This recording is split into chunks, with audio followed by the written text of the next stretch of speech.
All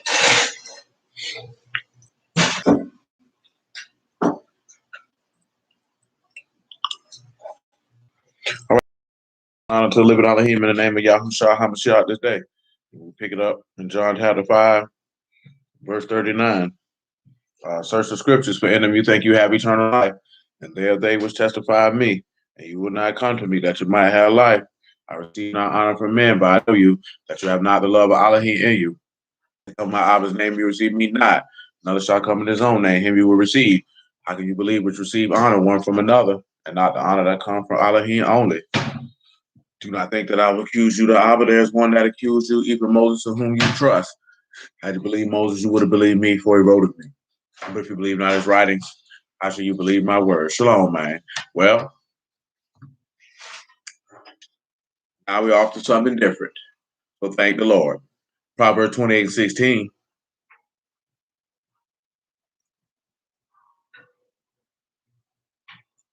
Make it 14. Proverbs 28. You know what? Make it 12.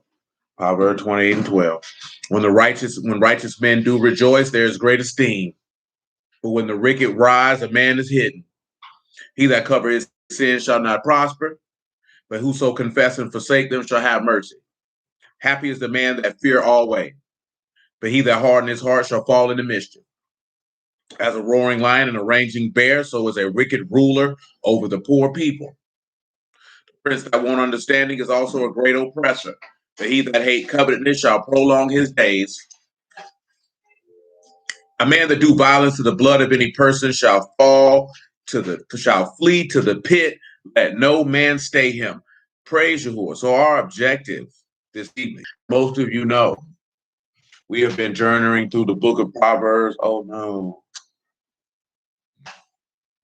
Most of you know we've been journeying through the book of Proverbs for well over a year now, going through and seeing how the testimony of Mashiach is contained in the book of Proverbs. We may or may not do the book of Psalms, even though through a time period of going through Proverbs, we've definitely spliced and diced through many a psalm and do the same thing. So, but nevertheless, Yahuwah's will shall be accomplished in that regard. Let's take our trip. First and foremost, let's look at verse 12 of Proverbs 28. It says, when righteous men do rejoice, there's great esteem. It is Sadat, Alatz, Rav, and Tafara. First thing we're going to look at is Alatz. That is to rejoice or to exult or to rejoice and triumph. You have Ayin, you have Lamad, and you have Sod. You know that the shepherd is the way to everlasting life, but most importantly, that the shepherd is the way to the Father. So with that being said, we're going to come over here to John 14, but not for verse 6. Not what we're coming to. We want to pick this up at about verse 7. We talked about this the other day in that regard of that no one can come to the Father but by the Son. And that is an accurate assessment. Matter of fact, come to John chapter 6, where Yahushua makes that attestation.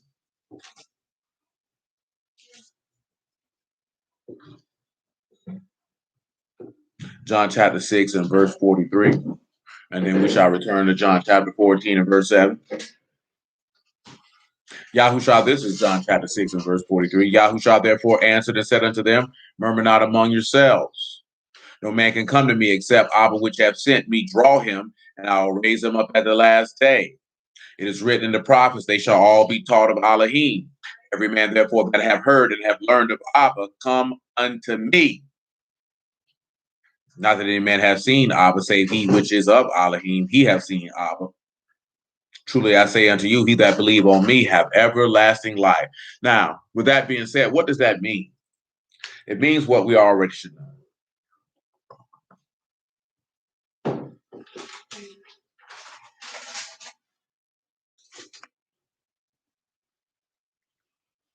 It means that if you know the word, which is why it says that in John, that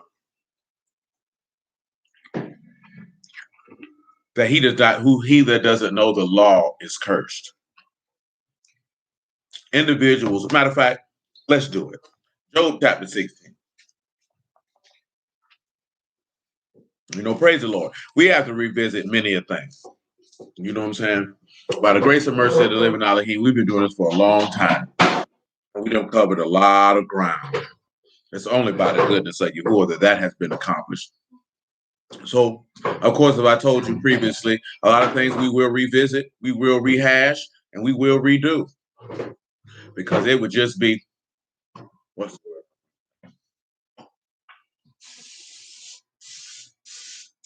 It would be very, very, not inappropriate, irresponsible for me to just say, oh, we did that 5 years ago. If you don't remember it, oh, well.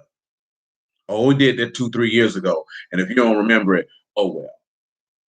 No, that's just not the case. That is just not tangible. And like I said, irresponsible to do individuals like that. Then, of course, with people who come in after the fact, talked with Brother Reynolds earlier that made that mention of that fact. Like if you coming in, and this has happened in the past, and I told people in the past, because it wasn't as many videos as it is now, you know what I'm saying? That if you really had desire to know, to go back and watch those, and then if you had things you wanted to know about, you could ask that then. Not as if you couldn't ask anything at all, but if you thought that I was just going to sit down and take a detailed journey through the text to catch you up to where we was at, that would just be selfish on your part to think an individual could just do that. But at that time, it wasn't that many pieces of content, if you would.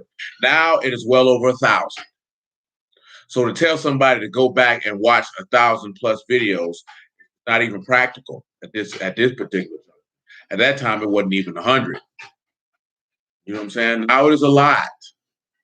And that is a lot of content to consume, and your brain will explode. So with that being said, Job chapter 16, we will pick this up. Where do I want to? Do I want to even go further? I shall.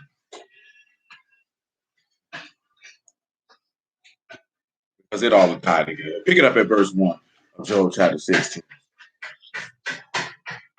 Job answered and said, I have heard many such things. Miserable comforters are you all. Now, when he said that these are miserable comforters, this is amal is the word for miserable. They are troubled. Nakam, of course, is comforter. These are people who are troubled to have the ability to console someone. This is what he's talking about, his friends. Let's go back to what we ended with a little bit last night when I mentioned to y'all that to fulfill the law of Mashiach is to bear one another's burdens. Now, see, you have to have the difference. You have to have the ability to, number one, to know what a burden is and how to carry it. When you look at the burdens, as it was specific, was revolving in Exodus, it was referring to the oppression of Pharaoh and the toil and labor that he put on somebody. So you're looking at carrying somebody's burdens, you're either looking like they're going through something spiritual. Like I say, if a man be caught up in the fault, you restore him spiritually, or he's dealing with the things of life. But you also have to understand this one here. We're also men. So that means as a man, just because you're going through something does not mean you get licensed to drag people along for 6, 8, 9, 10, 11, 12 months, thinking somebody's supposed to carry you through something and you're not having the wherewithal to get up. Because a lot of brothers, they try to have that there to feel like, oh, y'all weren't there for me. Well, how long you think somebody's supposed to stay in sorrow for you, son? You're a grown man. That's not what men do. That's what women do. Oh, yeah, brothers will walk with you for a month or two, 2 months, 3 months. You can't expect nobody to walk with you for no year because who are not walking with you. At that point, you're choosing to stay like that. You're choosing to participate in something in order to garner sympathy and elicit pity, and not be a man and stand up and get your mind right and your game tight. And truth be told, that is very selfish on your part. Because at the end of the day, we're men. And you're going to have to get up. You can't wallow around in the filth of pity forever. Because one thing we all know, life don't stop. Life is not going to stop because you're feeling down and sad. You're going to have to get it together. You know what I'm saying? Especially considering that you are of the gender who leads, you have to get it together. Because at that point, can't nobody support nobody for that long. At that point, you become a dead weight. See, I know people don't want to hear that because it makes it seem like you're insensitive or unsympathetic or unempathetic to people's struggles. But that is not the case. No one is obligated to carry you because you choose to wallow in sorrow. You know what I'm saying? To remain in sorrow is a choice. You could be sad, you could be down, and people could be right there to encourage you and help you along the way. But you can't stay there, my G. That's what you can't do. Now, see, that's not what was going on with Job. Because when he was going through what he was going through, his friends were trying to accuse him of sin. Sounds familiar, doesn't it? You know what I'm saying? While Yahushua was going through what he was going through, his so-called friends were trying to accuse him of sin.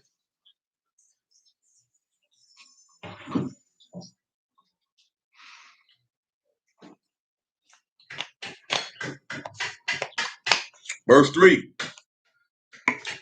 Shall vain words have an end? Or what embolden you that you answer? Listen what he asks. Now, when it says shall vain is not there.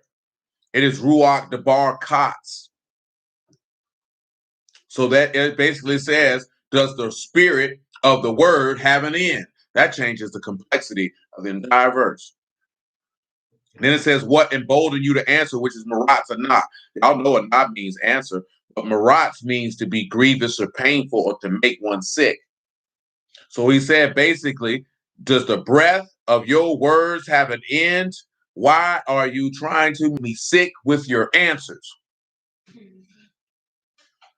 this goes back to something we dealt with in the past in the book of Proverbs, which is that life and death is in the power of the tongue. This also is going into regard to how you use your words. Because he's asking, does the breath of your words have an end? And all you're trying to do is to make me, you're trying to grieve me with your words. So let me show you an example of that in a different avenue and context. The best thing I can come up with top of my head. You know what? I have two instances for this. First and foremost, Colossians chapter 4. Or is it 3? I don't think it's a Colossians 4.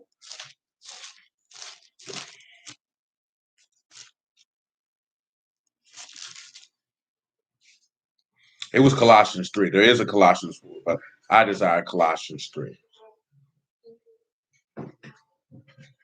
Colossians 3 and 18. Wives, submit yourselves unto your own husbands as it is fit in the Lord. Husband, love your wives and be not bitter against them. Now, see, we've talked about that before. Now, let's just look at the Greek words that are used here. So again, so we can refresh ourselves and to be clear. What does he mean about not being bitter? Bitter is P. Carino. And what is that? That is to embitter. That is to exasperate. That is to irritate. That is to visit with bitterness or to grieve or to deal bitterly with. So what is that taking us back to? Those very, very word and that Job 16 that we're looking at. Where he said, what emboldens you to answer? Why are you grieving me with your words? Now they're turning around and telling the man to not grieve your wife with your words. See, remember last night when I was giving you the example of there's a double standard?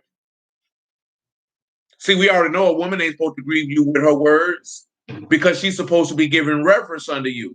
But you, just because you're the leader, it doesn't mean you can grieve her with your words. You know why? Because y'all already know Jeremiah 31 said, I drew you with loving kindness. See, Yahushua did not come and grieve you with his words. So why would you do your wife like that? And you're supposed to be representative of him. You ought to go to hell. Because you're dishonoring your head, you're dishonoring your father, you're dishonoring the family name. Listen to the next thing he said, children, obey your parents in all things, for this is well-pleasing unto the Lord. And fathers, provoke not your children to anger, lest they be discouraged. What does provoke mean? Do not stimulate, do not excite, do not stir them up. Do not do things that you know were purpose. See, again, this is all a part of leadership. When you're talking about leading and crafting a group of people, notice that it doesn't tell the mother, don't provoke the children, don't do this. That's not her responsibility. See, again, I'm trying to keep it into your brain that is a Western thing, that the woman is the first teacher of the child and the nurturer and the raiser of the child. She is supposed to give the child love. It is the father's job to nurture, aka raise up and train up unto maturity. That is his job in our way, because he told the fathers, teach this to your sons. And of course, that's just the example of heaven. He said, what the son do, the father taught him, and the son do likewise. That's why I see anytime there's a mother God, and ain't no, man, no mother teaching no son. Let's go to John 5 just because I said it, because I feel like sharing.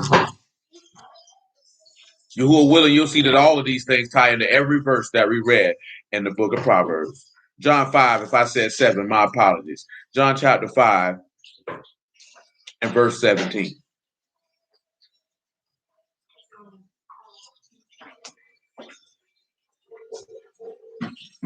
But Yahoo, this is John 5 and 17. But Yahushua answered them, my Abba work here too, and I work. Therefore the Yahudim sought the more to kill him, because he not only had broken Shabbat, but said also that Elohim was his Abba, making himself equal with Elohim.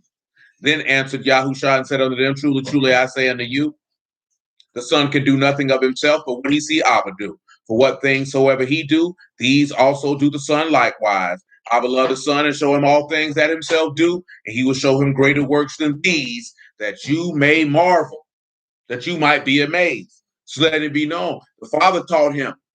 That is who he is emulating. That's why it's important for the fathers not to provoke their children to anger, lest they be discouraged. Because once a child, of course, in the English aspect, and of course, discouraged here is athemo. That means to be disheartened, dispirited, and broken in spirit. And all of you have possibly seen a man, God forbid, if you were that young man who was disheartened, dispirited, or broken in spirit. It is a very devastating thing to see a young man who is broken in spirit. That is a beta male. He will be a feminine man. He will not be able to properly lead, love, guide, teach, or do anything for a woman, and his children will utterly be at a disadvantage. Not only that, it is a horrible thing to see. Now, it's one thing if a man chooses to be dispirited and brokenhearted because he's just weak. It's another thing because his household created it. That's a whole nother thing if his household created it. That is a devastating thing to see. That's why men ought to always be mindful of how you talk to your children, how you allow, especially your sons, how you allow your wife to talk to your children, and how you interact with them, and the level of wisdom and understanding that you give them. And on top of that, the level of attention that you give them. Because see, little girls want attention, but that's just in their nature. Little boys need probably twice as much as attention than a girl needs. Because the girl just needs attention for validation. The boy needs attention for his validation for a whole different matter, because he has to be the one to lead and direct. And once he feels like no one cares about him, he doesn't care about anyone. And that's when you begin the process of a broken young man.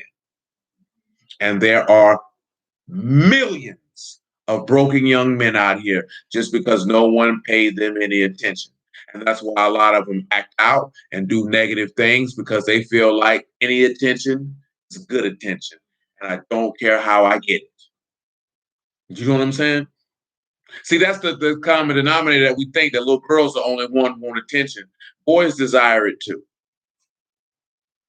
And I'm telling you, they need it twice as much. They're the leaders. You know what I'm saying? How do we feel? And we have to look at that. We can't just give little boys attention on the shalom, man, on the things that we feel like we want to give them attention to based off what this society has taught us, which is giving them a ball of some sort and telling them to run and go play and to be athletic. That's not the type of, most little boys do that because that's the only way they're going to get masculine attention.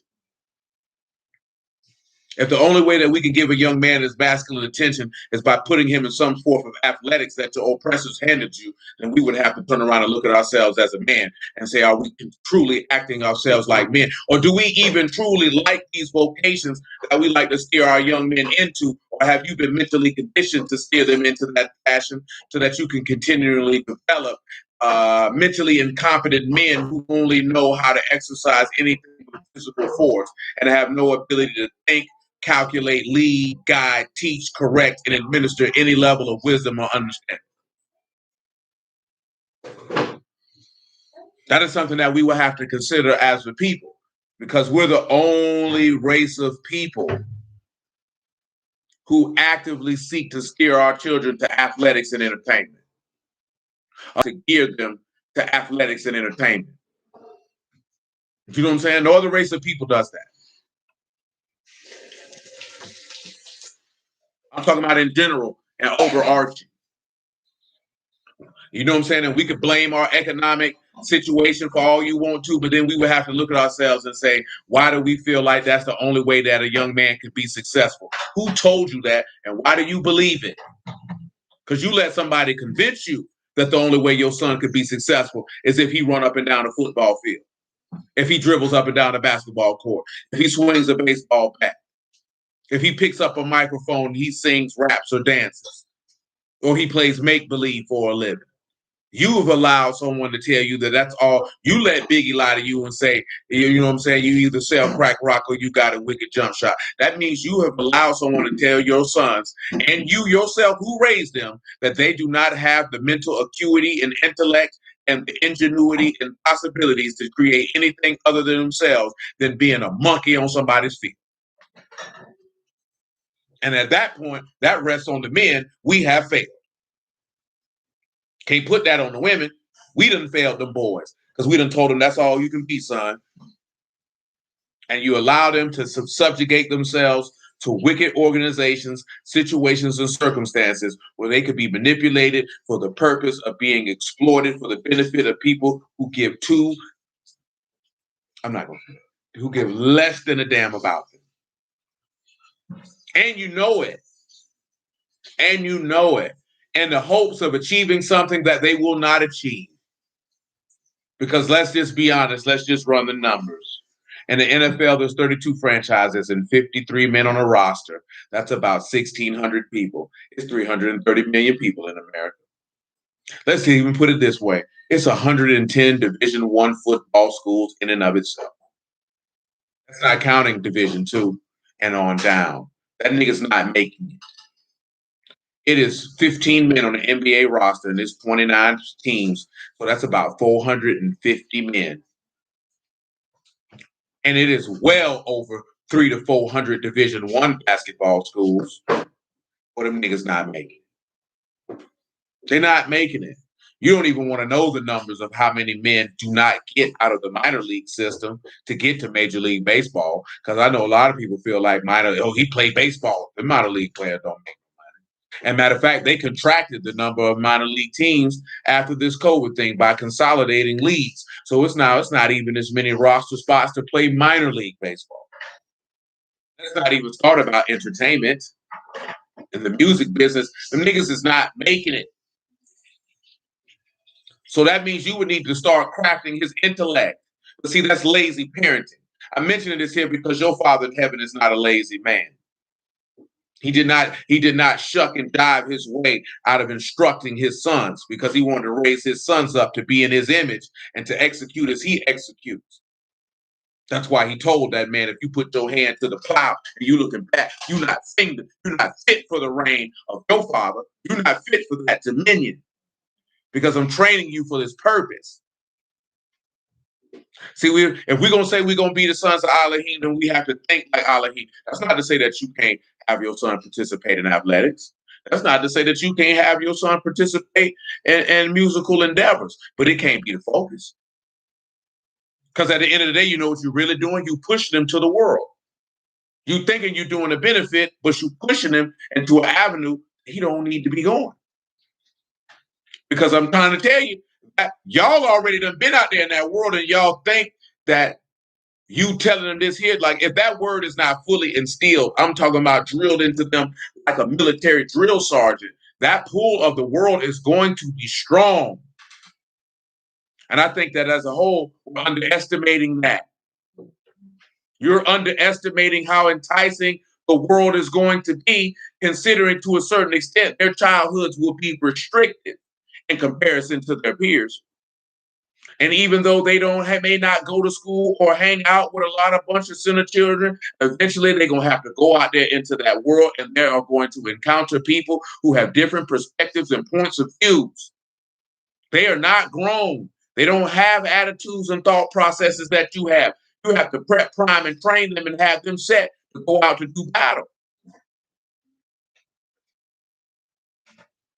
And you can't wait. I keep telling y'all this for years. You cannot wait till the boys 10, 11, 12, 13, 14 years old. That's just already got to be in them. Yes, it has dwindled greatly. It has to be in them. That world, that pull of that world gonna be strong. You know how that pull of that world gonna be strong? Because some of y'all had desires to be into these fields of entertainment and athletics. And where did that desire came from? It came from you viewing it on television. It came from the people around you. Like I used to like to watch football. People come to me when I was little. Oh, you gonna play football? I don't know what made you think that that's what I wanted to do. Nigga, I don't want to do that. I ain't never wanted to do that. Never, period. And it'd be different to say my father was an NFL player and he was grooming me for it. That would be different because my perspective of the sport would be different. If my father was an NBA player, you're groomed. That means I have your genetic stock. You're grooming me to continue down the pathway that you forged. But nobody in that nigga, my daddy didn't do that nigga. I don't want to do that nigga. I'm not moved by that. So we have to look at where does that come from? But it is very few people that we know personally who are fathers who played in higher level sports who then turned around and groomed their sons for it. Yes, I see players who I watch their fathers play, now they're playing. But most of us don't come from that. That's different. That's a legacy thing. That's like keep on the family business. But my whole point is this, and I conclude with this here. We have to consider if we are a peculiar treasure and shining as lights among a crooked and perverse generation, then that means we would have to talk, think, act, move, instruct, and guide as such. You can't be a father like niggas in the world are a father. They in the world for a reason. If you are of heaven and have the mind of heaven, then you have to have the mind of your father in heaven. That means you have to raise your offspring in the same way that he raises his. And you can't raise them like the world do it. Back to Job 16.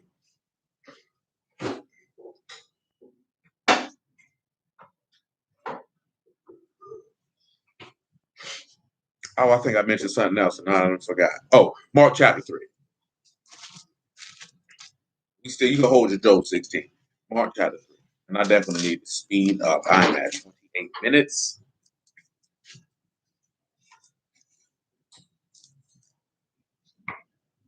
Mark 3 and 1, actually. And he entered again to the synagogue, and there was a man there which had a withered hand, and they watched him whether he would heal on Shabbat, that they might accuse him. And he said unto the man which had a withered hand, stand forth. And he said unto them, is it lawful to do good on Shabbat, or to do evil, to save a life, or to kill? But they held their shalom. And when he looked on about them with anger, being grieved for the hardness of their hearts, he said unto the man, stretch forth your hand. And he stretched it out. And his hand was restored whole as the other. And the Pharisees went forth and straightway took counsel with the Herodians against him, how they might destroy him. So I just read that because it said that he was grieved. Well, why was he grieved? Because these people sought to be painful with their answers, painful with their actions, painful with their words, just seeking to accuse and to cause pain. So you have to come back to Job 16. So you would have to look at that and be careful with that. You have to catch yourself on that. What type of comforter are you? Are you seeking to be toilsome? And see, some people feel that way because a lot of men are very emotional. And we know why that's the case. Because a lot of men were raised around a lot of feminine energy. So a lot of dudes get in their feelings very easily. As a man, you have to have the ability to control yourself in that regard. I've told y'all this in the past. I'll tell you this again. Something that I was taught as a child, that what people say and do have absolutely nothing to do with you. That is a reflection on how they're feeling about themselves on the inside. The minute that you can understand and know that is the minute that you will not allow another individual's words and actions to dictate how you react. If you do not understand that and cannot encapsulate that into your mind, into your heart, then people's words and actions will always have the ability to detonate your emotions at any given time. And it's as simple as that. You know what I'm saying? You can take that and do with it what you will. But I was taught that as a young man, and what people say and what people do have absolutely nothing to do with you. And you have to understand that and know that. Because again, why do I mention that? Because we just read it the other night. If they persecute me, they're going to persecute you. If they hate me, they're going to hate you also. Because remember, he said, he that despiseth not man, but Elohim, because he's given unto us his Ruach HaKadosh. So the hatred that they have has absolutely nothing to do with you. The vitriol that they spill has absolutely nothing to do with you. Let's continue. Job 16:4. Also, could I speak as you do? If your soul were in my soul, Steve, I could heap up words against you and shake my head at you. See, come on back over here, right? To Galatians 6. We read it last night. Now you can see a better scriptural example of what we're talking about. Because Job was caught up in a fault. And that fault was that he justified himself rather than Elohim. And of course, the text tells you that. And we just read that the other day. He deemed himself to be righteous and not that it was Elohim's righteousness. And the reason why he got caught up like that is because he was seeking to go back and forth with his friends to prove his innocency. That's what you didn't see Yahushua do in regards to when they were accusing him.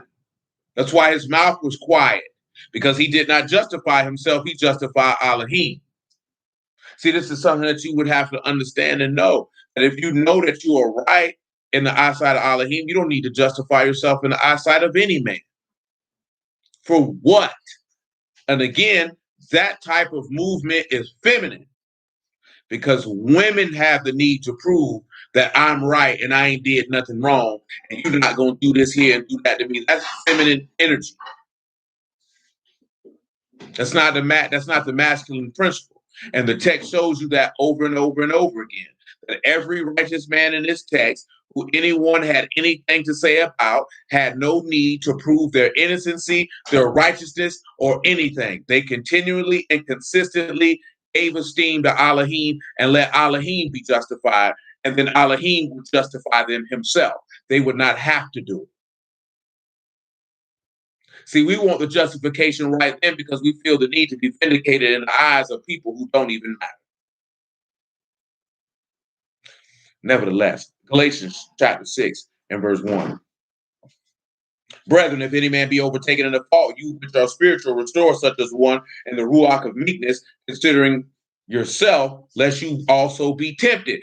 Those friends were tempted and they ended up being condemned because Yahuwah said, I will not accept you. He said, Job, I will accept because he has not spoken wrong like you have spoken. That is Job 42 for those of you who are not aware. You know what I'm talking about? And he said, when he make a sacrifice on your behalf, then I can accept you. Outside of that, I don't fool with you. See, they were tempted and they got overtaken in that fault because they accused a man without cause. He said, bear you one another's burdens and so fulfill the law of Mashiach, which is what Job's friends did not do. They did not bear his burden. You notice from the text, because Simon the Cyrene came and bare Yahushua's burdens, the same way when Yahushua was carrying that stake, he was carrying your burdens or carrying your sins. For if a man think of himself to be something when he is nothing, he deceive himself. That's what Job's friends did. Shoot, that's what Job did. But let every man prove his own work, and then he shall have rejoicing in himself alone and not another, for every man shall bear his own burden. Sometimes you're gonna have to prove your own work. How your own work gonna be proved? Elohim gonna prove it. All to do, it takes some time. Yahuwah show whether your work be a man or whether it be a Elohim. Come on back to Job 16. But see, again, the reason why I say that is, and I'm not knocking no man who's done it or is doing it, because that usually coming from a lack of a masculine influence and instruction, or why you would feel the need to justify yourself. Because we were just listening to something before I came on this air. Something I had started listening to the other day, and I remember I had to go through my history because I had not completed it. And it was about women disrespecting simps and beta males, and here's the proof. And one of the things that was one of the men stated is that he had his granddaddies and uncles, but there was an overwhelming amount of women in his household, and that feminine energy rubbed off on him. And it took him being around a circle of good men who held him accountable and to go through heartbreak for him to shed his beta ways. So I mention that because when there is an overwhelming amount of feminine energy, and not from feminine energy from having sisters, we're talking about feminine energy from being around grown women all the time, overwhelmingly so. It is detrimental to a young man's mindset and psyche because he is going to take on traits of a woman. That is going to happen. That is going to happen.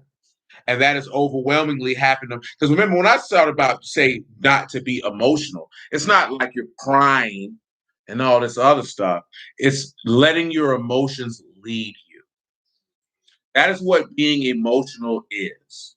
Being emotional is not having emotions, it's being led by them. That's why women are emotional, because they are led by them. They are driven by them. They make decisions according to them, which in our realm, that is being carnal. That means you're driven by the flesh. You're led by the flesh. As Paul wrote to the congregation in Rome, you are not debtors to live according to the flesh. You don't have to do that. You don't owe your flesh anything. You don't know anything in this world to prove that you're just in their eyesight. That's why I said, how can you believe which receive honor one from another, not the honor that comes from Elohim only? There is no need to prove your righteousness to anyone. Prove your righteousness to Elohim, and Elohim will vindicate you in due time. Matter of fact, 1 Peter chapter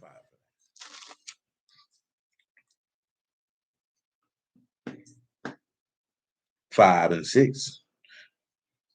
Yeah, I could have referenced it, but we don't need that much out of it. Humble yourselves, therefore, under the mighty hand of Elohim, that he may exalt you in due time, casting all your care upon him, for he cared for you. And that's all you have to do. That's what Jacob did with Laban. That's what Joseph did with Pharaoh. That's what Yahusha did with his father. That's all you have to do. And again, this is talking about dealing with the masculine, because the true masculine principle is the godly principle. The principle of the Elohim of heaven and earth, Yahuwah of hosts is his name. That is the masculine principle.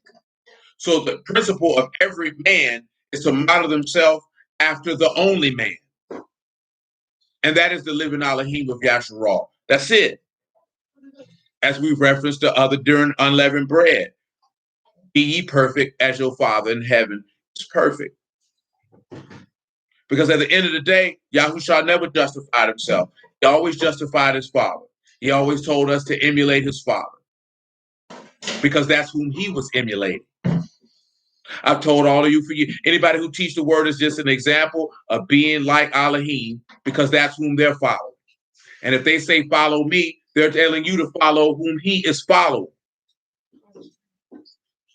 See, of course, we live in a time period where every man would be like, I ain't no follower, this, that, there, and the third, and except for one, and that is the Father.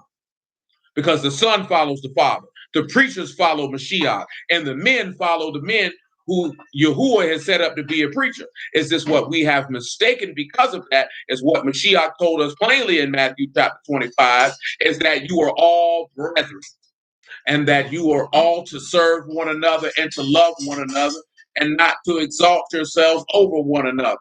Though individuals may have authority and rank within the system of the congregation because there must be order and structure, no man is above another. So there would not be this inferiority complex of food. I ain't no follower. I don't follow no man. I don't listen to no man. That is not masculinity. That's femininity that's coming out. Because did you hear Peter talking about, I ain't following him? You didn't hear the people of these congregations that these men too went to and set up. I'm not following them. Then you have people who say, we got to create more leaders. No, only Elohim create leaders. Because he has to, one, put it on the heart of the man to go teach the man, and put it on the heart of the man to live up to that principle, to be able to have that word of faith, to receive that word when it's time for him to be taught. See, that's a whole nother thing. That's why you got so many people out here preaching the word and they work trash. But that's because the nigga who gave it to you, his work was trash. That's another conversation for today. Back to Job 16. I rebuke. I rebuke. What do you mean? I rebuke. What do you mean rebuke? You don't know what rebuke means? Oh. It means I correct. Okay. What am I? Verse 4? Job 16? I could also speak as you do. If your soul were in my soul's steed, I could heap up words against you and shake my head at you. Didn't they go over there and shake their head and wag their head at Mashiach? He said, I could do the same to you with your wicked self. That's a true story, sir.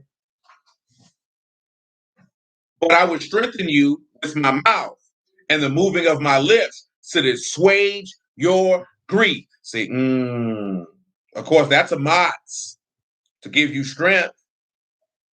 He said the moving of his lips would assuage. That is kasak. And again, that is to assuage. If you know what assuage is, that is to comfort to a certain extent. He said he would take away your grief. But see, let's show an example, because this is who the scribes and Pharisees are representative of Job's friends. Matthew 23.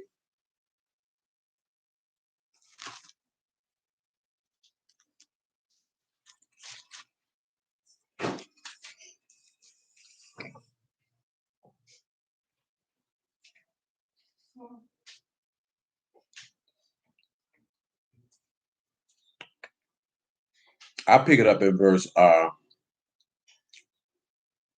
7. The greetings in the markets, and to be called of men, Rabbi, Rabbi. But be you not called Rabbi, for one is your master, even Mashiach, and you are all brethren. And call no man your Abba upon the earth, for one is your Abba, which is in Shamahim. Neither be ye called masters, for one is your master. Master, one teacher, that's all, that's feminine.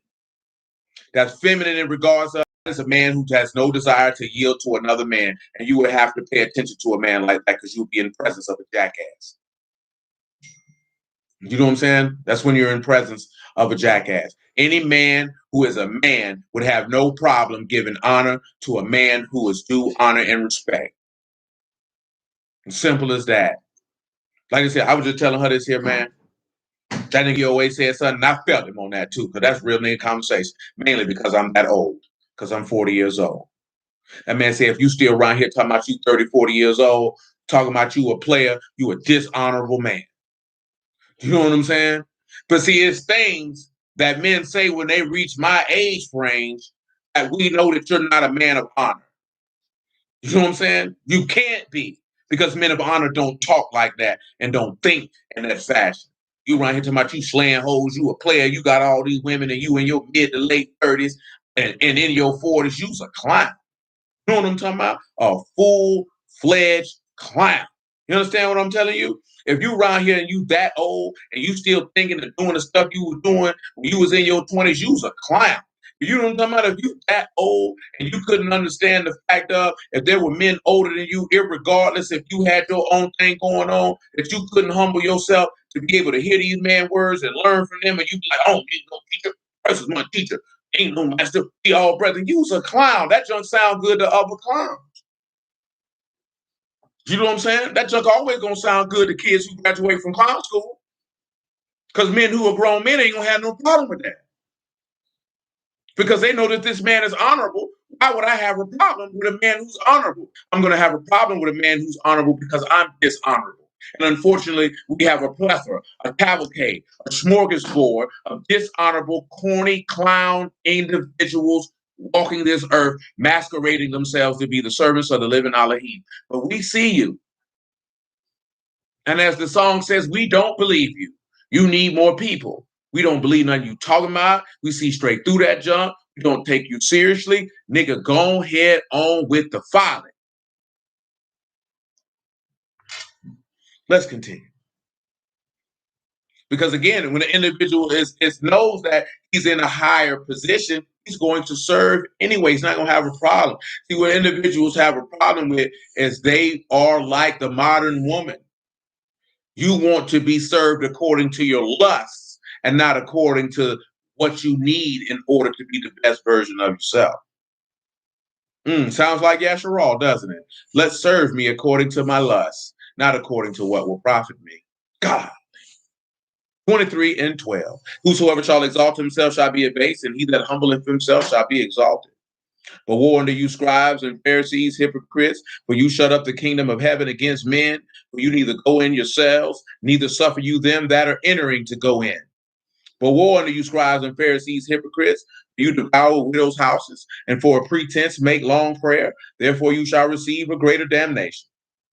Woe unto you, scribes and Pharisees, hypocrites, for you compass sea and land to make one proselyte, and when he is made, you make him two fourfold more the child of hell than you are yourselves. And of course, over here, he also stated how they find heavy burdens grievous to be borne and lay them on men's shoulders and will not move one of them with their fingers. See, that's what these men out here doing. They out here grieving people's souls, but they're not removing the grief. Remember, Yahushua said that he would give you a comforter. See, the gospel is supposed to remove the grief.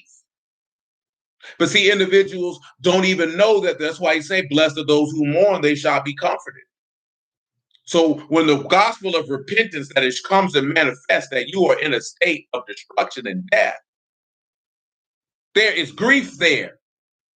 The good news of the everlasting salvation that has come to the only begotten Son of the Father who dwells in heaven has been manifested unto men, and all they have to do is repent and believe. That removes the grief.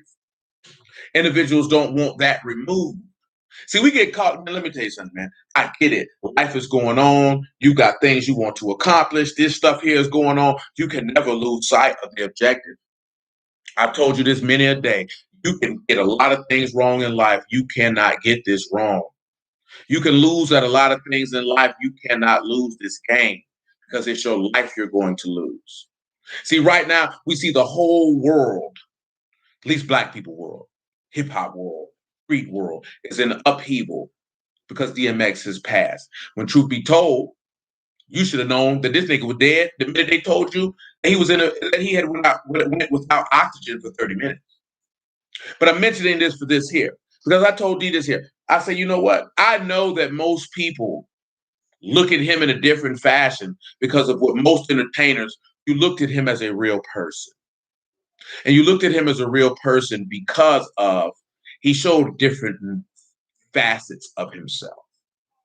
So when you see this individual, he's praying to God, he's struggling with this, he's struggling with that, he's telling you this, he's telling you that. This is, you feel like, boom, I can relate to this person. But what the thing with the relation come is, it's the conflict. You know what I'm talking about? Of a person who knows that they should serve Elohim, but doesn't. See, that is what most people in this world go through. The conflict. Yeah, you like the music, this, that, and the third, but it's the conflict. It's the trauma. It is the things that are being expressed. And I love God and I believe in him, but I don't serve him. See, that's where we get twisted up at, because that is what he is emblematic of. That's what he is representative of. I know that he's real. I know that the word is right, but I get caught up in this. I get caught up in that. I get pulled over here. I get pulled over there. And you're losing sight of what is the most important thing. And that is to save your soul. Nothing is more important than that. Nothing that you can accomplish and do in life is more important than that. Anything that is going to be functional, anything that is going to be operational, anything that is going to be orderly, anything that is going to be sound and healthy is going to be sprung out of the adherence and yielding to the will of the living Elohim. You want functional, healthy children? Yield to the will of Elohim and raise them accordingly. You want a healthy, functional marriage? Yield to the will of Elohim and it will function accordingly. I've told y'all numerous times before, you cannot have a marriage based off worldly standards. It will fail. Anything that is of the world will fail. How do we know this? 1 John 2:15. You can't raise kids according to a worldly standard. Let me not say kids, y'all ain't got no baby goats. You can't raise any sons and daughters according to the standard of the world because it will fail. You can't conduct yourself as a man or woman according to the standards of the world because it will fail. And of course, you know that the Apostle James wrote that friendship with the world is enmity against Elohim. Anyone who decides to make themselves a friend of the world, that man hates you because you hate him. 1 John 2:15. Love not the world, neither the things that are in the world. If any man love the world, the love of the Abba is not in him. For all that is in the world, the lust of the flesh and the lust of the eyes and the pride of life. That's what we have to understand. That is what is in the world. The lust of the flesh, the lust of the eyes, and the pride of life. And it says that is not of Abba, but that is of the world. That is why it will fail. Because the things that the world is constructed and built on are not of Elohim. And the world pass away and the lust thereof, and he that do the will of Elohim abide forever. That's why everything that we do has to be based upon his principles. For what the Father do, the Son do likewise. That's why we went and read that. Let's come on back to Job chapter 16. I'm in verse 6. Though I speak, my grief is not assuaged, and though I forbear, what am I eased? That takes us back to what we saw with Mashiach. His grief was not assuaged. Remember, he was exceedingly sorrowful, even unto death. His apostles fled for him. And though he spoke, no one took it away. Let's continue. But now he have made me weary, have made me desolate all my company. And you have filled me with wrinkles, which is a witness against me. My leanness rising up in me bear witness to my face. Well, let's see what wrinkles are. It is kamad. That is to be seized, to be destroyed.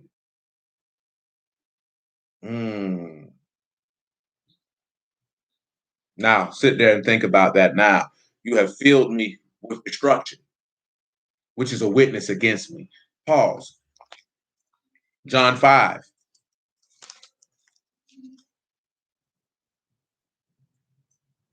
Five and 30.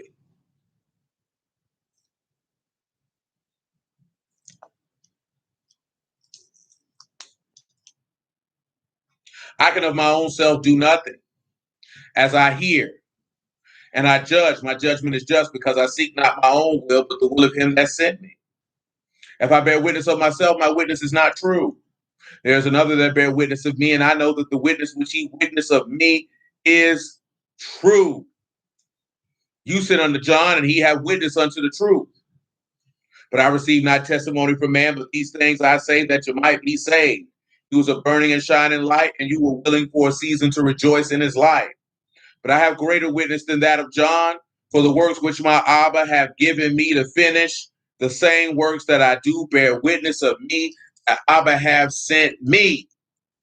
Now, you know, just like I know, that he said, you fools and slow of heart to believe all the things that the prophet has spoken. Ought not Mashiach had to suffer to enter into his esteem. And beginning at Moses and all the prophets, he expounded on them the things concerning himself. And it behooved Mashiach to suffer and to rise again the third day. So when we turn around and we see Yahushua being filled with violence, that is a witness against him. And it doesn't say against, it just says witness. It's Kamat, Ed, and Kakash. That Kakash is leanness or failure. It also means lies. But in this instance, he says that a seizure or violence or to be destroyed or to cut down is an odd Ayin and Dalit, you know the sacrifice, that is a witness.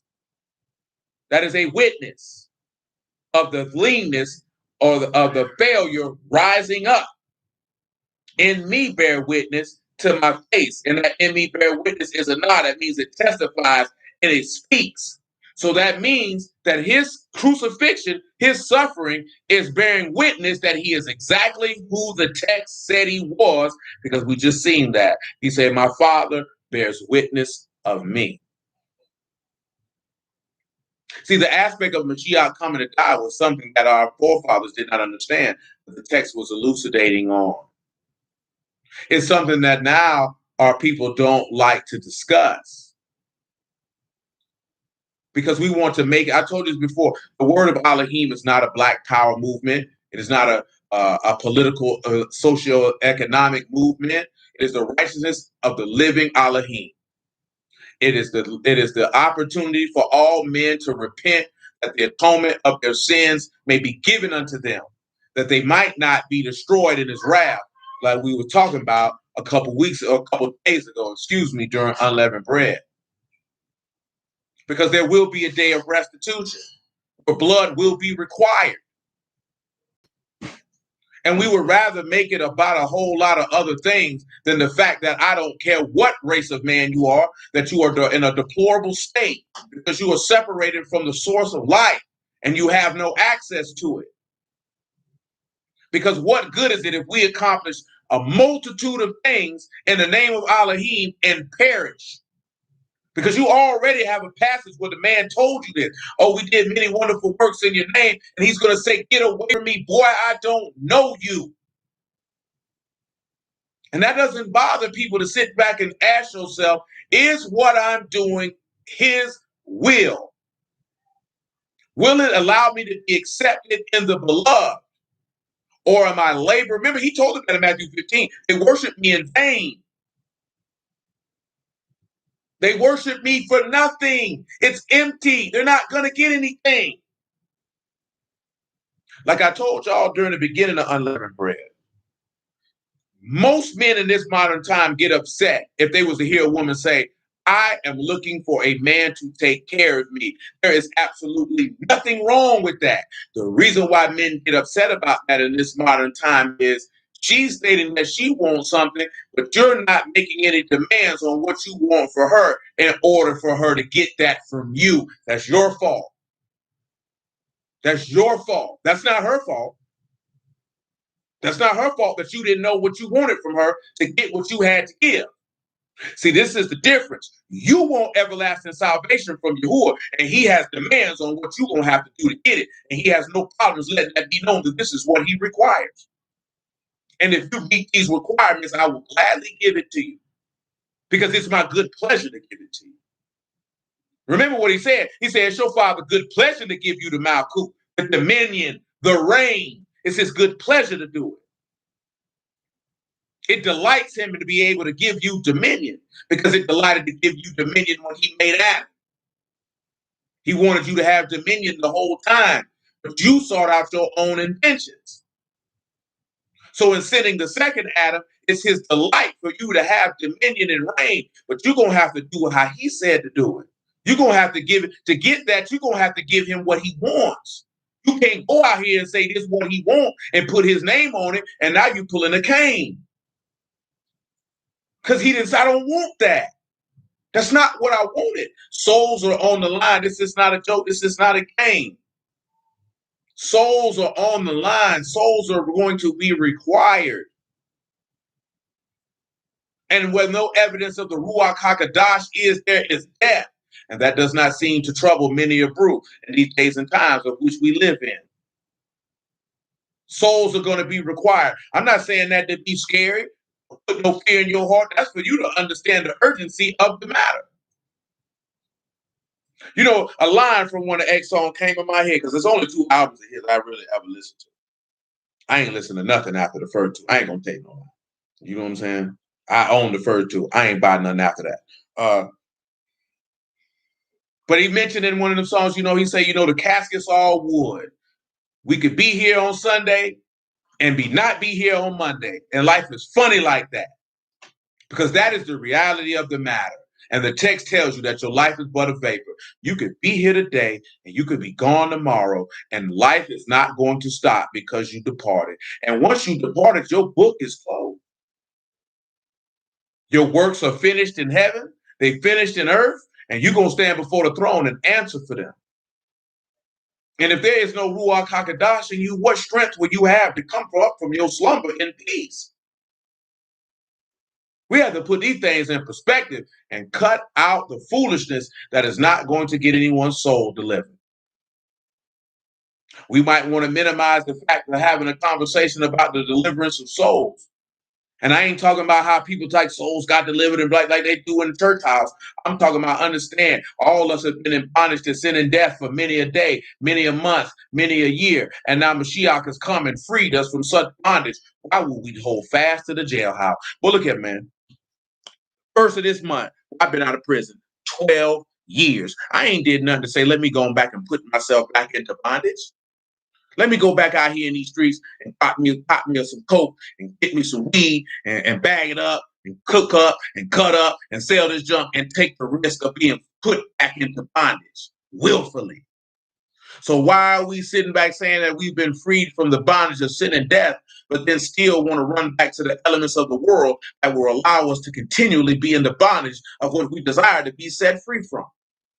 Not only that, but then put our children into the same bondage of which you suffered in because of laziness, inconsideration, and a complete irresponsibility to execute the order of the responsibility that Yahuwah saw fit to bestow upon your head. Because don't you know for every man that get a child, that means Yahuwah seen you fit to be able to raise a child up in the way? That man said about Abraham, I know him, that he'll do justice and judgment and teach his household the way of Yahuwah. And you've been immersed in the name of Yahushua. And you say you were servant of Yahuwah. That means for every son. For every son he gave you, that means he saw fit to give you a young man to raise in justice and judgment in the way of Yahuwah. And you're going to skirt that responsibility, don't understand what great of an honor that man bestowed upon your head, that he saw you fit and worthy enough to raise a son in his image? Come on, man. Really sit back and think about the honor which he's bestowed upon your head for every son that he's given you. That means he saw you fit to be able to raise up soldiers in his host. That's what it means. Every son that a servant of Elohim has, Yahuwah saw fit for you to raise up a young man that can serve in his host, in his army, in his battalion. He said that man right there is a fit enough man to raise a legacy of righteous men in my name. Understand the honor that's been bestowed upon you and take it seriously. Because just as quickly as he honored you with it, he could take that honor away from you. Don't squander that opportunity. It is a precious honor, a sacred responsibility. This man saw fit to give you a son of the house of Abraham, Isaac, and Jacob, and say you were man enough to rear him in the image, likeness, and wisdom of the living Elohim. Do not waste the opportunity. Let's continue. Job chapter 16.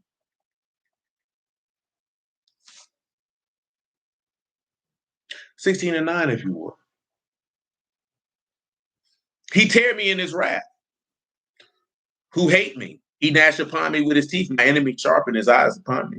They have gaped upon me with their mouth. They have smitten me upon the cheek reproachfully. They have gathered themselves against me, and that is self-explanatory. Gape is pa'ar. For those of you who don't know, that is to open wide. That is to open or to speak. Speak words. Have no hesitation to run your mouth. Of course, you know they slapped him on the cheek and all that good old stuff. Y'all familiar with all that? Y'all some sharp people. Elohim delivered me to the ungodly and turned me over into the hands of the wicked. See, again, I'm telling you, all this stuff going to link with the verses in Proverbs 16 because Proverbs 28, because we about to swing back around. I was at ease, but he have broken me asunder. He've also taken me by my neck and shaken me to pieces and set me up for his mark. Now, when you look at mark, that is matara. And you know what that is? That is a target, a mark. It's figurative for chastisement. It also means prison. And it also means ward. But at the end of the day, he set him up as a figure for chastisement. And this man bore the chastisement of us all that we might be saved. Just on general principle, Isaiah chapter 53. and then the Hebrews 12. This is on general principle. You don't have to read it. Praise the Lord. Let Elohim be esteemed. Man, let me tell y'all something too, man. Because this is something that's never lost on me. Because I think about these two events. I told you about both of these events in my lifetime, in my youth. I think about them regularly. The semi-new, the newest is when I was incarcerated on the charge that I caught before I went to prison. The charge that caught that sent me to prison. Sitting on that fourth floor, reading that book of Job, and like, you know what? I don't understand nothing what they're talking about. I had also read in Exodus about, slay all these people. I'm like, I don't know what it's talking about. But the one that always resonates the most is at 16 years old, in the living room when we were living in Mayfair. And I remember this here because I got that half of, the orange New Testament Bible. I got it from Miss Del Toro, the Spanish teacher. She was head of the Fellowship of Christian Athletes. I don't even remember how it got it in my possession, but it was in my possession nonetheless. And there was a burning, yearning inside my soul, like, you must know and understand this word. Couldn't understand it like this, but something telling me you must know this. This is vital for you to know this. This is at 16. I don't get to actually know who he is until almost 13 years later. So then getting to know who he is 13 years later, my mind goes back to this time period of what I'm telling you, because this is 1997. So I'll say 12 years later. This is 1997. You know what I'm saying? I don't think it was 96, because I think I was in 11th grade. So this is 1997. You know what I'm saying? So then I'm looking at it as this man saw fit through the abundance of grace and mercy to say, I will allow you to come near unto me and know me. That can never be lost on any one of us, that he saw fit for you to draw near to him. You know what I'm saying? You can't just disregard that as that's an everyday thing, because it's not. That's why I mentioned the situation with DMX, because there's probably many a time where Yahuwah gave an opportunity for him to draw near, and he took 2 steps forward, but took 7 steps back for whatever reason. That's not to knock this individual. This is a case study. To understand that if you're going to come to the man, you got to come full throttle and understand, as Brother Reynolds just mentioned, that's a blessing. And if he blesses you with the opportunity to know him, that you have to maximize that opportunity, because that's an opportunity that many people refuse for whatever reason. That many people refuse. That many people never hear in the totality that you have heard. That is the goodness of, the goodness of Elohim seems to always get lost. Mommy.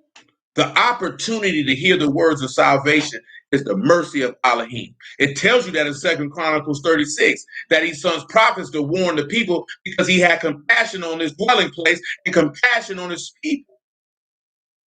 The opportunity to hear the good news so you can turn is the literal manifestation of the compassion and the desire of reconciliation of the living Elohim. And we don't treat it as such. You treat it as just information. You treat it as, obligatory service. Oh, I got to show up.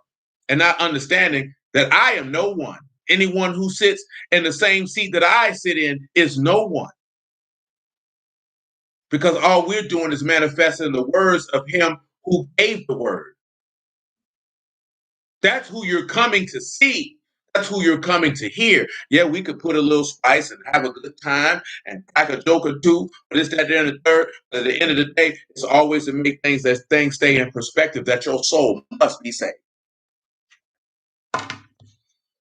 There is no ifs, ands, or buts about that, ladies and gentlemen. Your souls must be saved. Isaiah chapter 53. You can pick it up at verse 4.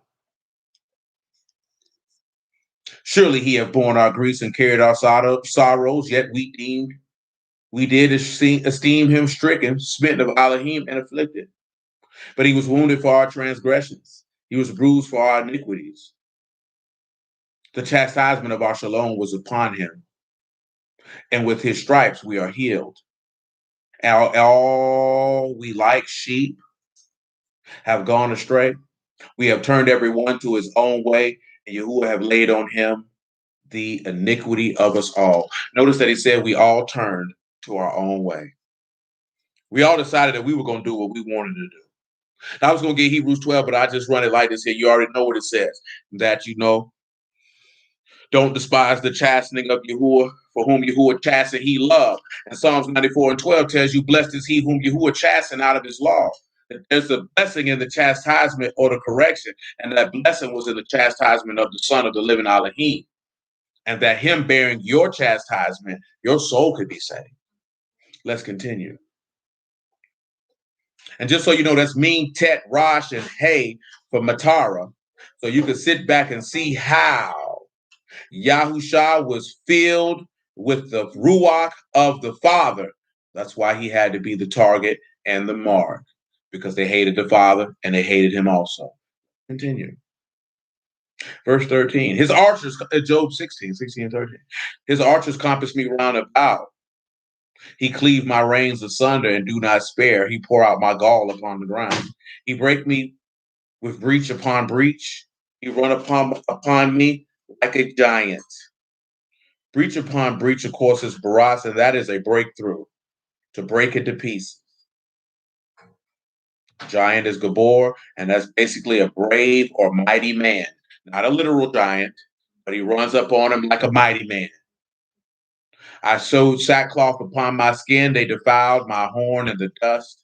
My face is foul with weeping, and on my eyelids is the shadow of death. Oh, no, we didn't talk about that again. The shadow of death. Praise you. And shadow of death here is Saul Mave, which y'all know Mave is death. So you put in the Saul in front of it. And what that is a death shadow of distress or extreme danger, or the place of the dead, death shadow, deep darkness, shadow of death, or i.e. the grave. So we seen that, right? We read it in Numbers. He said he led them through the shadow of death. His Psalm said, even though I walk, you're walking in a place of the dead or the grave. And he said, in his eyelids, and on his eyelids is the grave. He can see death. Why can he see death? The Son of Man go the way that it is written of him. That's what I mentioned that last night when the brother was talking about masculinity, at his point of why toxic masculinity is good, because men do not fear death. Death is not anything for any man who serves the living Elohim to fear. Because if you fear death, you don't believe that Yahushua resurrected from the dead. And if you don't believe that Yahushua resurrected from the dead, then you believe the Father in heaven is a liar. And how shall you be saved? And why do we believe that Yahushua rose from the dead? This is why. Verse 18, actually. O earth, cover not you my blood, and let my cry have no place. He said, don't cover my blood.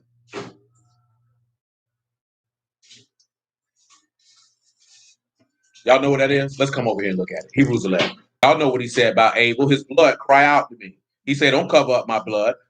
Cover up my blood. He's trying to cover up my cry. Praise Elohim, Brother Francis. Hebrews 11 and 1.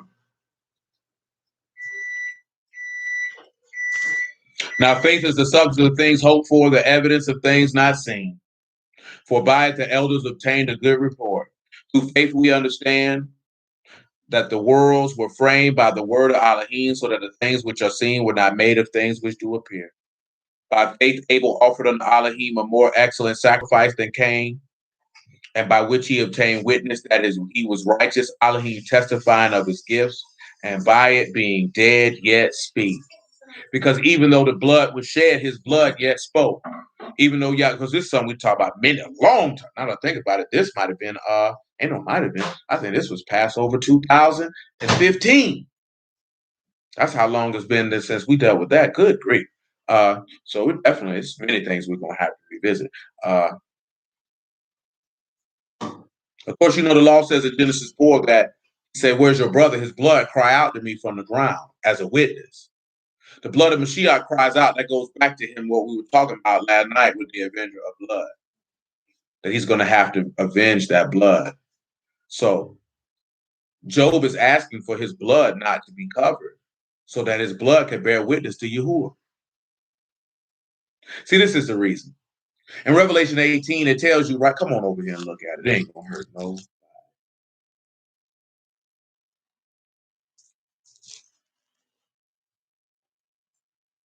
You could pick it up at 18 and 17. Revelation 18 and 17. I praise Yahuwah. You know, the grace and mercy that Yahushua has manifested of the Father towards us is an unspeakable gift. It's something that should make your inward man rejoice on general principle. You should sit back and be like, truly, our Elohim is a righteous Elohim. There's none like him in heaven or earth, who manifests salvation, righteousness, goodness, and mercy unto all who call upon him in Ruach and in truth, and that you should desire to seek after him with every ounce and essence of your entire being. That you must understand that everything of this life is irrelevant. Oh, like I say, man, and again, I'm talking about perspective. I'm not telling you just be like screw life and float through here like a bum. I'm talking about keeping perspective. I mentioned it last night, and I mentioned it quite regularly over the course of years. Don't be that tree that get choked off and you can't bring forth no fruit because you get caught up with the cares and affairs of this life and the deceitfulness of riches because it's easy to happen. It's easy to happen. It has only happened because you didn't ground yourself or you just get caught up worrying about the wrong things. That's when you have to ask yourself, are you reading as often as you could?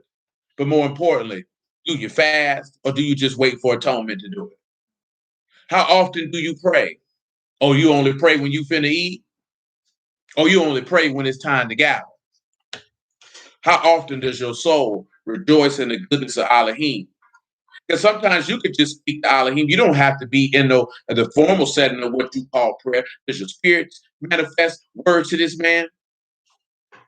Does your heart rejoice at his goodness and his mercy? Do you constantly seek to praise and honor and esteem him in all that you do and all that you say?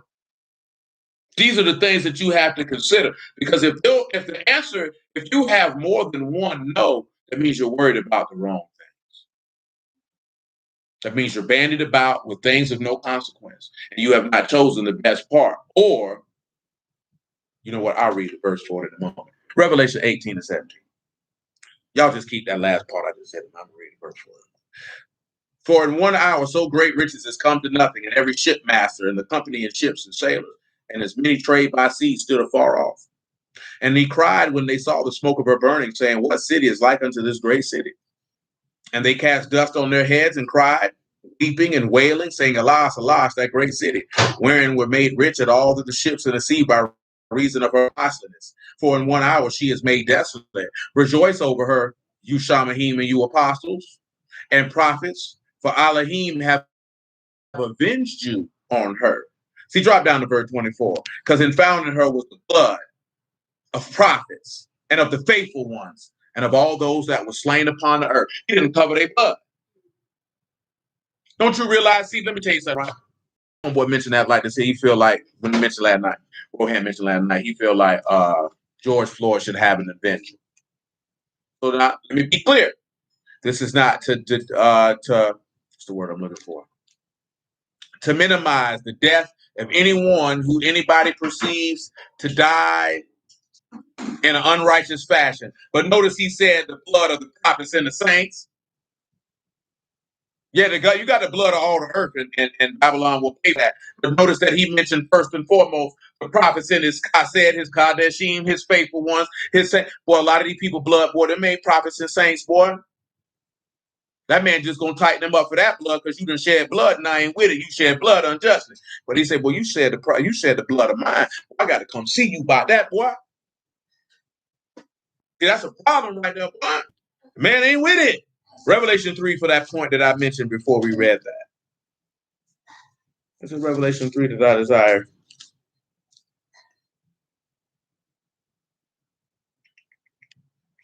Yes, it is. Revelation 3 and 1. I'll start there. Hey, Muffin. I'm going to take your food now. So, are we going to do this the easy way? Or are we going to do this the hard way?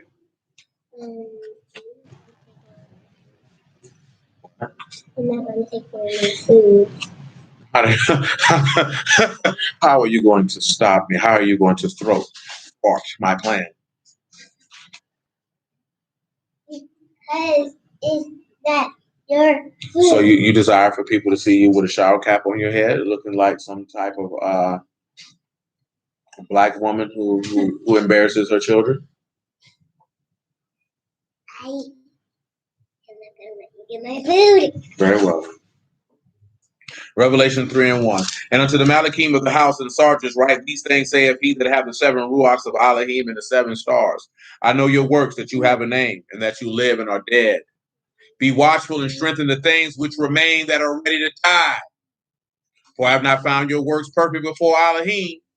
Remember therefore how you have received and heard, and hold fast and repent.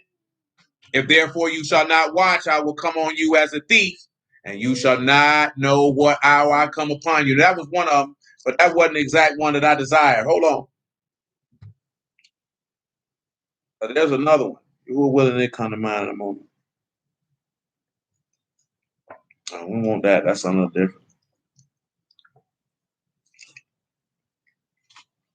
What's this? The words are in my head. The verse is escaping me. And I might just have to say the words. Oh, there it is. I was looking right at it. Revelation 2:1. We'll use both. Unto the Malachim of the house of Ephesians write, these things saith he that hold the 7 stars in his right hand, who walk in the midst of 7 golden candlesticks. I know your works, your labor, your patience, and how you cannot bear them which are evil, and you have tried them which say they are apostles and are not, and have found them liars. And I have borne and have patience for my name's sake, for you have labored and you have not fainted. Nevertheless, I have somewhat against you, because you have left your first love. Remember, therefore, from whence you are fallen, and repent, and do the first works, or else I will come unto you quickly, remove your candlestick out of his place, except you repent. See, that's exactly what I wanted. But the two things coincide, though. You got to strengthen the things that are ready to die. You got to remember the things that you done heard, and you got to return back to your first love, because some of you done forgot it. See, that happened with some people when they've been with somebody so long, they don't love them like they used to. And when I'm talking about love them like they used to, I ain't talking about that emotional crap. I'm talking about the service that the book entails of being loved, continually to be selfless, continually not to be able to provoke and to do the things that the text say is not love. You forget that. You get comfortable. But love never gets comfortable, because love is a continual thing. Elohim never got comfortable with his love, but you did. That's the world that we live in. You have to be on guard of your soul to make sure that that doesn't happen. Job chapter 16. And I'm not saying that just point fingers at nobody. I'm just telling you this because we're all human and it can happen. You're all flesh and blood. I'm flesh and blood. All of this stuff can happen because you're going about life. And you think, I got to take care of these kids. I got to do for my wife. I got to do this. You like to say, I got to serve my husband. I got to do this. I got to do that. I need to accomplish this. And you get banded about and distracted. And you get distracted by things that don't mean anything in comparison. Not that they don't mean anything at all. We're talking about in comparison. In comparison to this word of Elohim, those things don't mean anything. They mean absolutely nothing. That's my point. That's what I mean with perspective. When you weigh them against one another, one is extremely higher than the other. That's why he told you, what does it profit a man to gain the whole world and lose his soul? What gain are you going to get if you get to do everything you want to do and go everywhere you want to go and accomplish everything you want to accomplish, and you go to hell afterwards? What profit did you really get in that? The only thing that was profit is that your flesh was delighted. Job 16:19.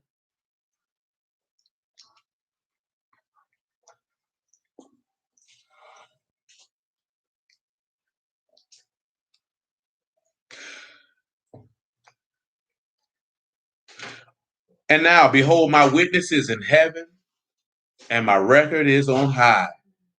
My friends scorn me, but my eye pour out tears on the Elohim.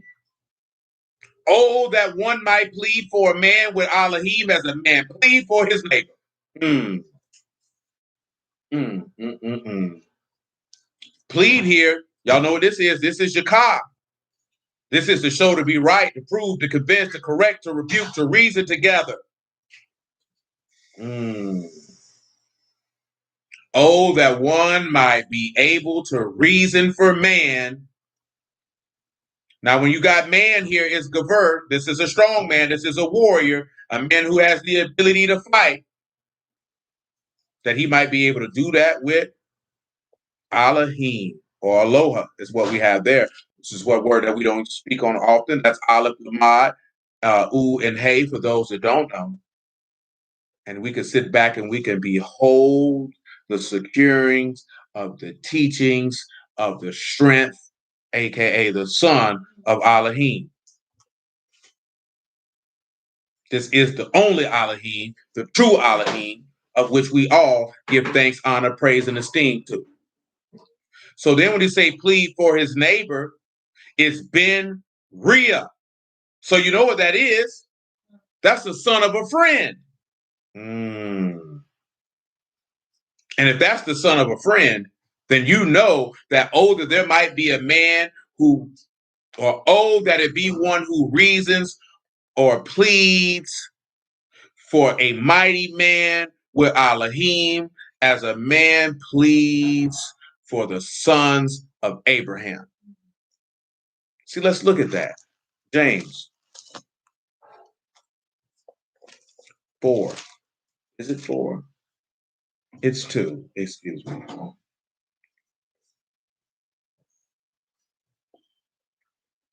2 and 19.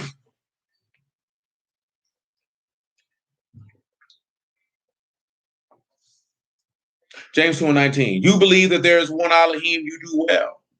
The devils also believe and tremble. But will you know, O vain man, that faith without works is dead? Was not Abraham our father justified by works when he offered Isaac his son upon the altar? See you how faith worked with his works, and by works was faith made perfect.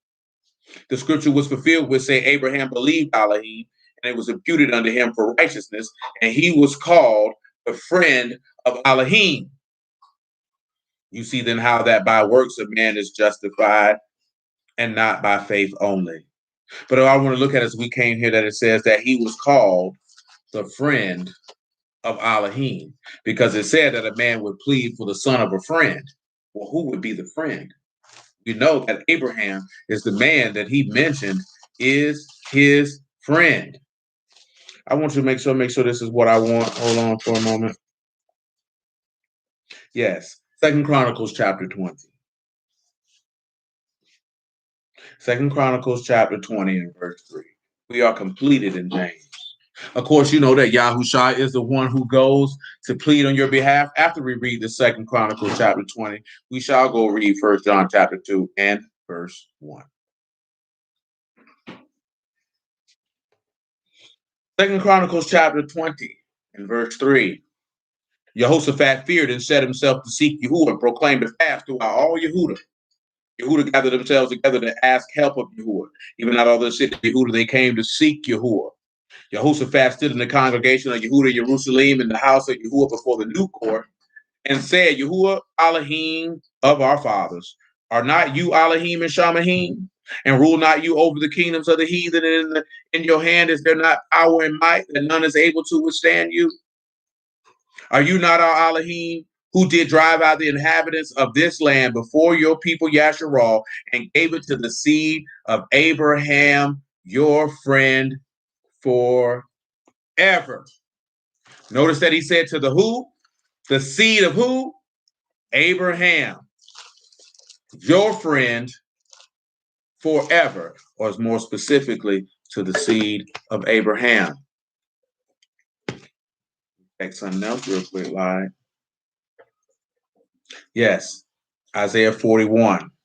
Just for another witness, as far as a friend is concerned. I want you to come to Isaiah 41:4. Remember, for friend is Rhea. That's Rosh and Ayin, if I'm not mistaken. You know Elohim. You've experienced Elohim. Remember, he said, I call you not servants, but what? Friends. If so be you do whatsoever. See, you can't be a friend of Elohim and you don't believe it. Just like I told you in the past, you can't be nobody's friend and you don't believe him. How you a friend with somebody you don't trust? How that's gonna work? How is that gonna work? That's not gonna work. That is not gonna work. But that's the world we live in. We think that works. Now, of course, you know the seed of Abraham, his friend, because it's not seeds of many, but seeds of one, that seed being Mashiach. And it made mention of Abraham in that Galatians 3, of which I referenced. And then, of course, when you turn around and you look at, dang, it was just in my mind. You're willing to return. Oh, yes. In Hebrews 2, where it makes the mention of what? That it behooved him, no, Rhea. That's it. That's just specifically in that Proverbs 18:24. But friend is Rhea, Rea. And you got Rosh and Ayin to spell that. You thinking about where that Proverbs 18:24, where in that particular verse, instead of having Rhea, it had a Ha. Proverbs 18:24. I believe that's the correct passage for that. Isaiah 41:4. Who have wrought and done it and called the generations from the beginning? I am Yahuwah, the first, and with the last, I am he. The isles saw it and feared. The ends of the earth were afraid and drew near and came. And they helped everyone his neighbor. And everyone said to his brother, be of good courage. So the carpenter encouraged the goldsmith. He that smote with the hammer, him that smote the anvil, saying, it is ready for the soldering. And he fastened it with nails that it should not be moved. But you are Yasharal, my servant, Jacob, whom I've chosen, the seed of Abraham, my friend. You whom I have taken from the ends of the earth, and called you from the chief men thereof, and said unto you, you are my servant. I have chosen you. I have not cast you away. Fear you not, for I am with you. Be not dismayed, for I am your Elohim. I will strengthen you, and I will help you, and I will uphold you with the right hand of my righteousness. You know that he said he will uphold you with Yahushua. That is the right hand of his righteousness. But again, he referenced the seed of Abraham, his friend. His friend. See, Abraham was his friend because, see, friends believe in each other. Again, he said, I call you friends if so do you do whatsoever I command you. And he was not commanding them about pork chops and Sabbath days. He wasn't commanding them about tell these women to not wear pants and not wear jewelry. These things are operational matters. Indeed, these are operational matters. These are not things that, why would he instruct these men on to go tell people about stuff that they already knew? See, that's what we missing. We didn't know that. Them men grew up with that information. So he's not sending them men to tell them people what they already knew. Remember, his witnesses in heaven and his record is on high. That's what he was sending them to tell them about. But see, we don't want to have that conversation because that conversation lends to faith.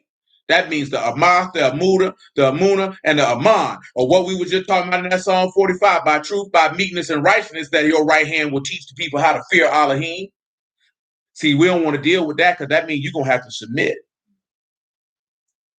You're going to have to believe, and you're going to have to yield to somebody that's right and you not right. You're going to have to justify somebody else and not yourself, and you ain't willing to do that. Because that means you're going to have to reverence and honor someone else based off that information. And you don't want to do that.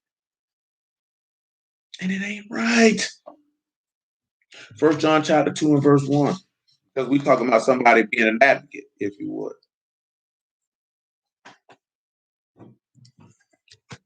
You get a free moment.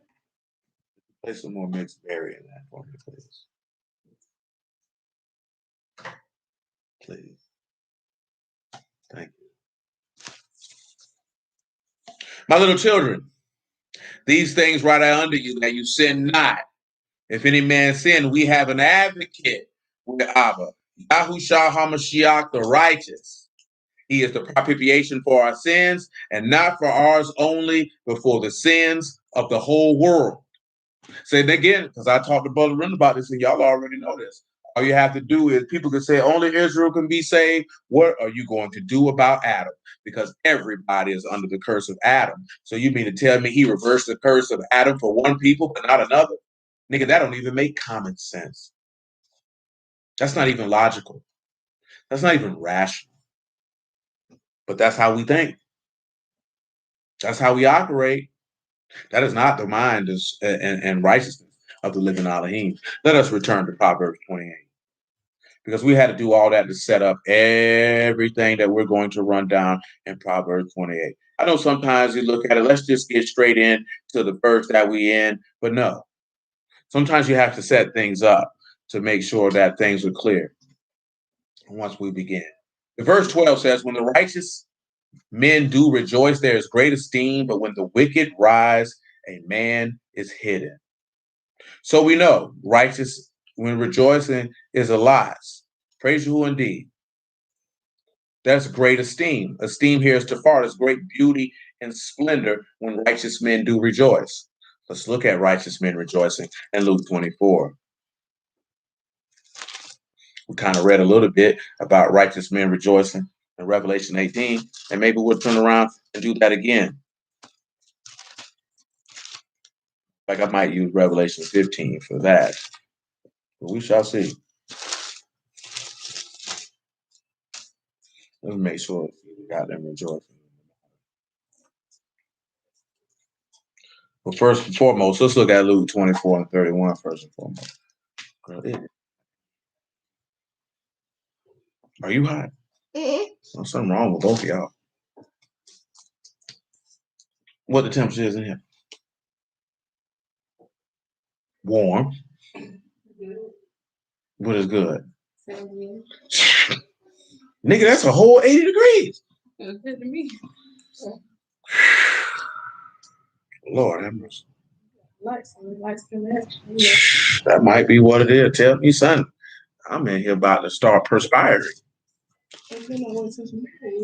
Shoot, I've been hot the whole time. This just was the first time saying something.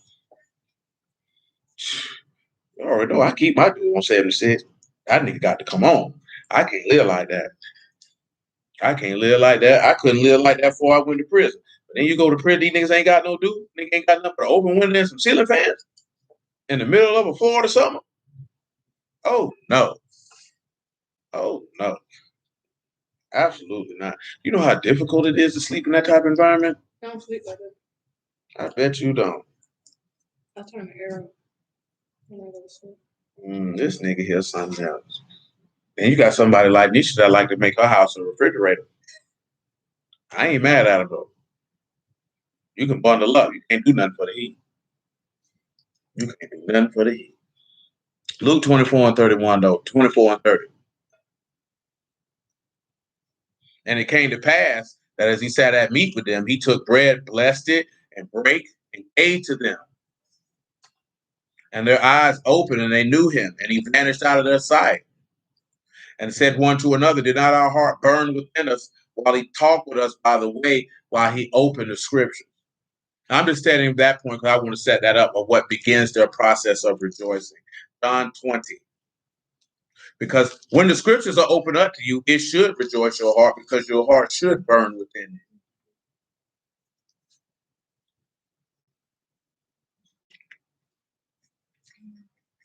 (20 and 19).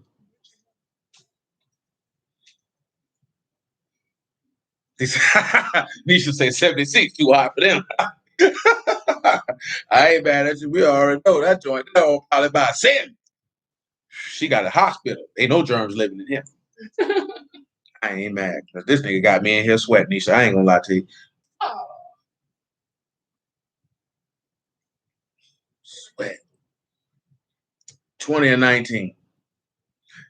Then the same day at Eden, being the first day of the week when the doors were shut, when the disciples were assembled, for the fear of the Yahudim came Yahushua and stood in the midst and say unto them, Shalom be unto you. Why you playing? I done came in there, boy. My mama done cut the dew off. I'm like, what is you got going on in here? Nigga, it's 81 degrees in this hole. Nigga, I paid a light bill. Don't never cut that nigga off. Don't never cut that nigga. Not once March comes, don't cut that dude off. Nigga, it's hot. Nigga, 81 degrees in an enclosed structure is uncomfortable. That is uncomfortable. You know what I'm saying? It ain't even about getting hot easy. It's hot out the door. Then you come inside. It's hot inside. You know what I'm saying? Nigga, you want to step inside? You know, be refreshed. Be cool. Inside, girl, inside. No. We don't. You don't never cut it. It cuts itself off. Right. So that's why I was gonna say. Now, see, my mama, you know, she only cut it off when she come back from dialysis. That nigga be cold. But I ain't got nothing to do with that. You know what I'm talking about? Don't have me walking around here sweating like I've been in the gym. Y'all hardcore. They don't love nobody.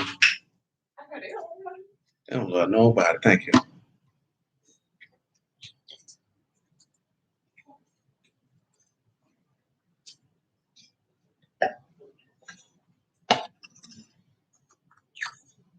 Verse 20.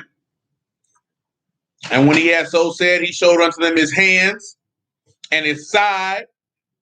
And then were the disciples glad when they saw the Lord. Woo!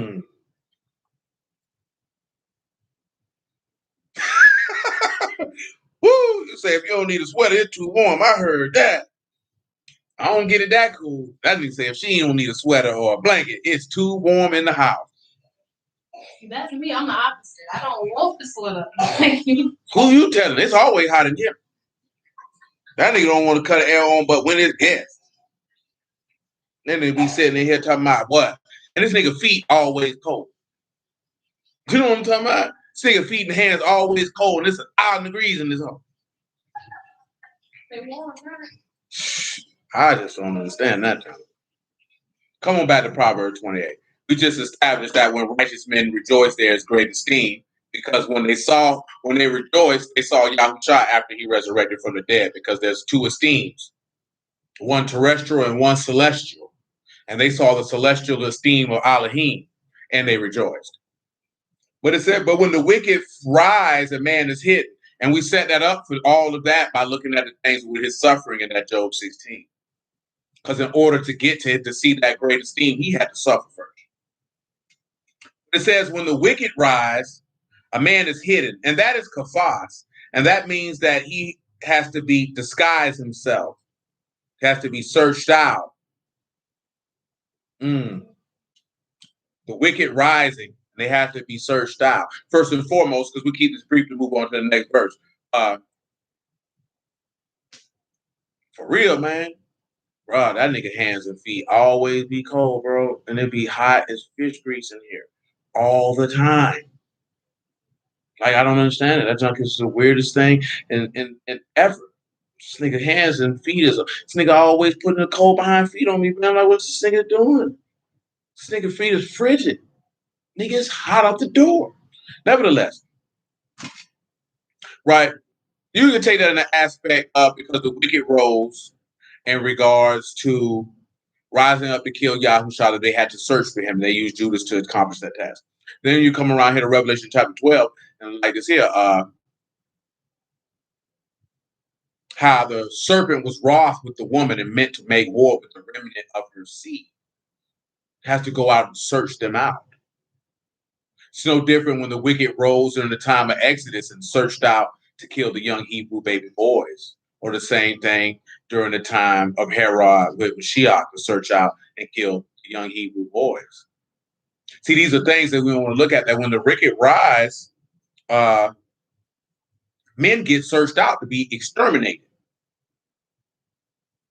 When we look at it just on the natural side, because you know of all the plots, plans, and programs that the United States of America has enacted through certain governmental entities to kill Black men.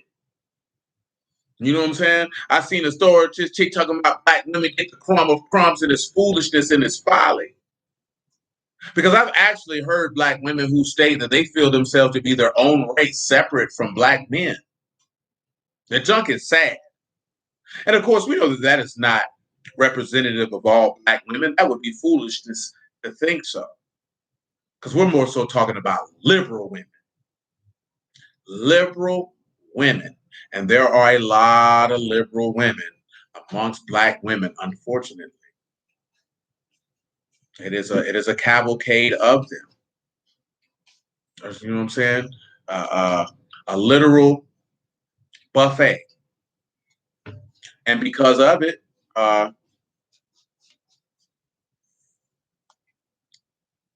it leads to a lot of contention, dissension, and destruction amongst the people. But this is the same thought process that many of our people have towards Elohim. This is something that must be eliminated because Black women in this country, liberal Black women, I should say, and I need to always qualify that by mentioning that, they thinking that government is out here seeking them out to kill them. And ain't nobody, man, I've told y'all this for years, man. I knew this before I got to work. There is not a woman on the earth that is a threat to any governmental structure on the planet. No one is scared of women. No women are going to overthrow any systems. No women are going to create any change that is going to overthrow a system. No one is concerned nor cared about women because it doesn't take much to placate women. All you have to do is give them things according to the things that they lust after, and they will get out of your way. Women ain't fighting no battles. Women ain't killing nobody. Women ain't going to war. It's not happening. And that's a reality that we have to look at and stop buying this propaganda that they selling, because you know they like to show you the civil rights era. The Black women was at the front. Those women, the women who were the most effective were those who supported their husband in the role that a woman was created to do. You can't be falling for this Stacey Abrams crap. Stacey Abrams ain't got no husband. And ain't never gonna have no husband. And the ones you do see got men, they got beta males. It's funny that they say that, but you ain't never seen Coretta on the front line. You never seen Coretta on the front line. You ain't never hear Coretta talk. Matter of fact, Coretta never remarried after the man died. She pulled an Anna the prophetess. Only one husband. That's the only one I needed. See, that's different. They don't make women like that no more. Well, if that would have been modern day times, her name would have been Coretta Scott King hyphen such and such, because she still would have wanted you to know that she was married to Martin Luther King. But I got me a new man. I got a new man. Ain't too many women, if their husband died, they gonna stay alone. Because that's how much they love that one particular man. Those type of women don't exist anymore. These hoes ain't like I said, boy, these hoes is masculine. These hoes want money, they want penis, and they want wine. See, there's a difference to have a liberal woman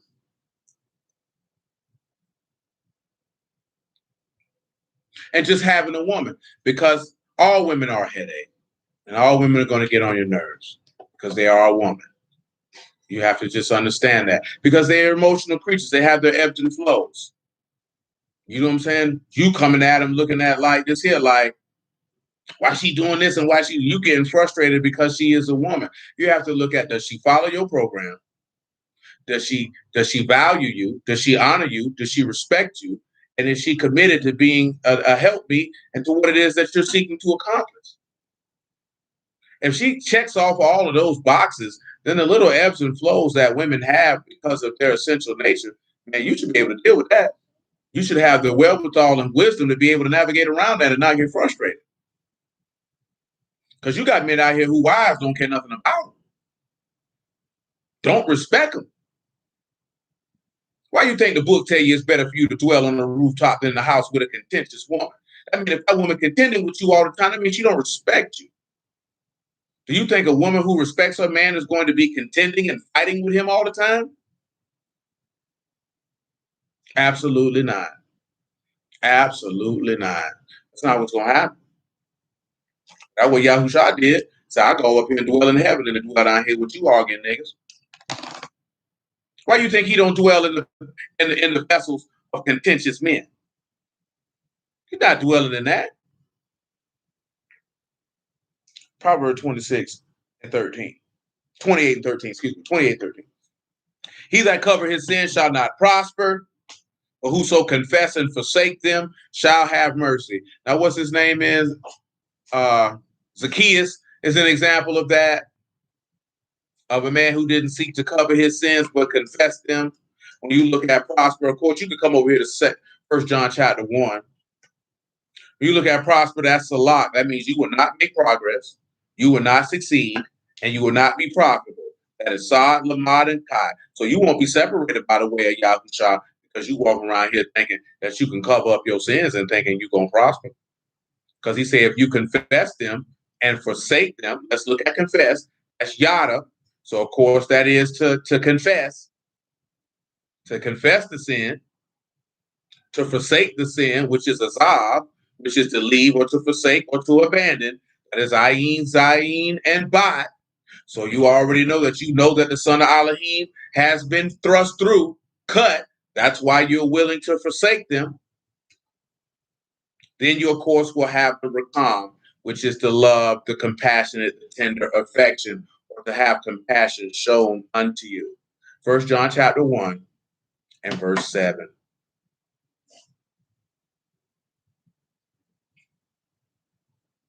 Oh, no. Verse 7. Verse 5 is sufficient. Verse 5 is sufficient. 1 John chapter 1 and verse 5. This then is the message which we have heard of him and declare unto you that Elohim is light and in him is no darkness at all. If we say that we have fellowship with him and walk in darkness, we lie and do not the truth.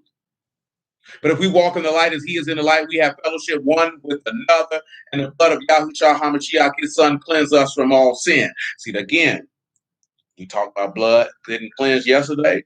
You look at where he say don't cover up his blood. But the key component is that if you dwell in the Son, his blood will cleanse you. Let's look at the next thing it says. But if we say we have no sin, we deceive ourselves and the truth is not in us. If we confess our sins, he is faithful and just to forgive us our sins and to cleanse us from all unrighteousness. If we say we have not sinned, we make him a liar. This word is not in us. See, some people say, oh, you say you don't sin, you a liar. No, that man say, if you confess him, he'll forgive. Because remember, if you're confessing him according to Proverbs 28:13, what else have you done? You have forsaken them. That means you have abandoned them and left them alone. So if you confess and repent, you'll have mercy. All that is taking you back to Ezekiel 18 about the man who had did unrighteously, but when he considered his ways, he shall be forgiven. It's very simple. And you're not going to go back to doing it. Why would you do that? Proverbs 28 and 14. It says, happy is the man that fear always, but he that harden his heart shall fall into mischief. Now, fear is pakad. That is one who reveres, is in dread, is in awe. That is pay, ka, and dalet. You have been separated by the words of the sacrifice or the instruction of the sacrifice. That is why you fear. Because remember, it said that Yahushua was heard and that he feared. While making strong supplication with strong crying and tears unto him that was able to save. See, that's what individuals don't sit back and look at, that reverence and fear. And no matter what you're going through, that you seek him. Because Yahushua did what was in Isaiah 8, that he said, let Yahuwah be your fear and let Yahuwah be your dread. But that's not what happens for most of us in this earth. Now it says, a man who hardens his heart shall fall into mischief. Harden is kasha, that is one who's being severe. So you've hardened your left. Now you're going to fall into mischief or an evil. That is representative of Pharaoh. Because we've already talked about that's representative of Balaam. That's representative of Korah. We didn't talk about Cain too tough in that matter about the way of Cain, but the way of Cain is envy, covetousness, and jealousy.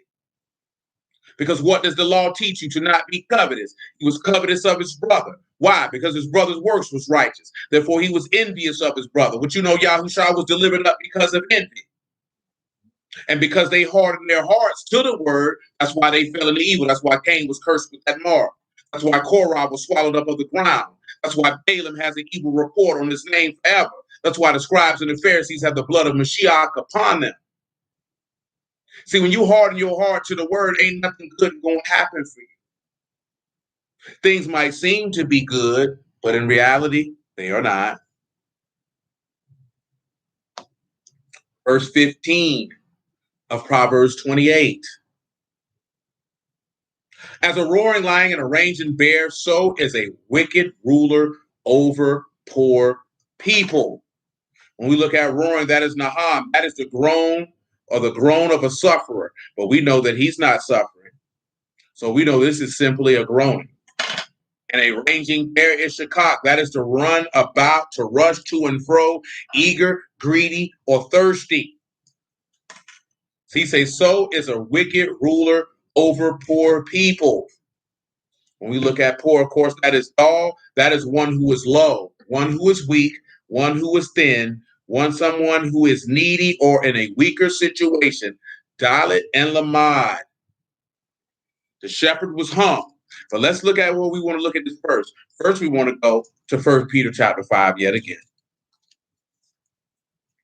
We want to read verse 8 because this is the setup of the roaring lion and raging bear.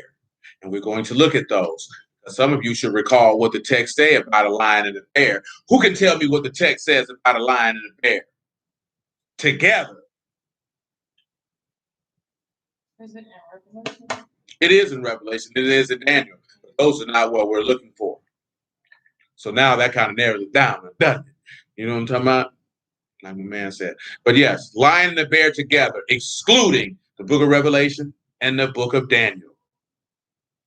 Who knows what the book says about a lion and a bear?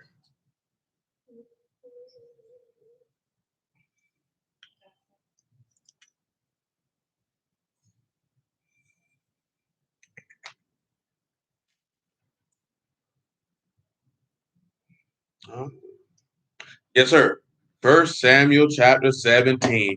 Because what did David say he did with a lion and a bear? He delivered the sheep out of the paw of a lion, a mouth of a lion, and the paw of a bear. And this uncircumcised Philistine is going to meet the same fate. So he said, comparing a wicked ruler to a roaring lion. So he's growling out hard words and a raging bear. Because what do bears go about to do? To seek to capture prey. And he said, a wicked ruler rules over the poor in the same fashion, or people who are in a weaker position than him. 1 Peter chapter 5 and verse 8. Be sober and be vigilant, because your adversary, the devil, as a roaring lion, walk about seeking whom he may devour, whom resist steadfast in the faith, knowing that the same afflictions are accomplished in your brethren that are in the world. But the Elohim of grace, or the Elohim of mercy, who have called us unto his eternal esteem by Yahushua HaMashiach, after you have suffered a while, may make you perfect, establish, and strengthen, and settle you. To him be esteem and dominion forever and ever. Amen. Why is this important? He said that after you have suffered for a while, first and foremost, that the Elohim of all mercy have called us to his eternal esteem by Yahushua HaMashiach. We just talked about that esteem because of that great esteem earlier up in the chapter. By Yahushua, that you're going to have to suffer a while. And that suffering is going to make you perfect. It's going to establish you. It's going to strengthen you. And it's going to settle you. Now, Revelation 13. 13 and 1.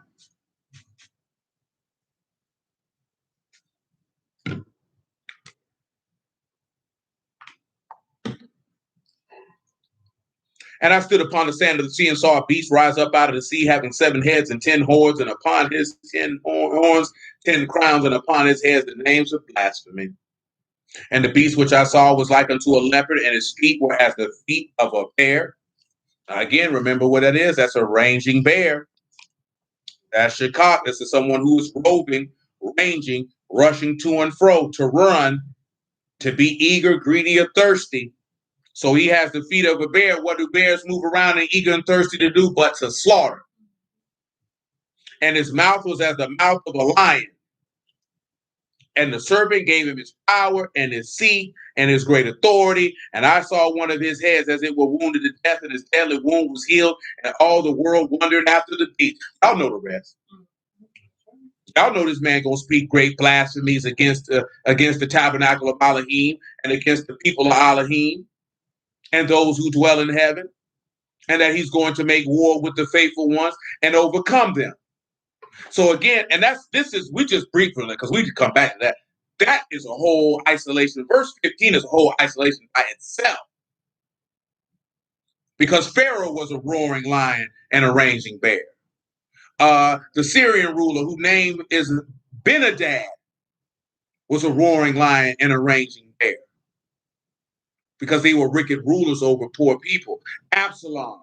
The story goes on and on of the individuals you can look at who line up with this, because you see that the beast, the first beast, is compared to a bear and a lion.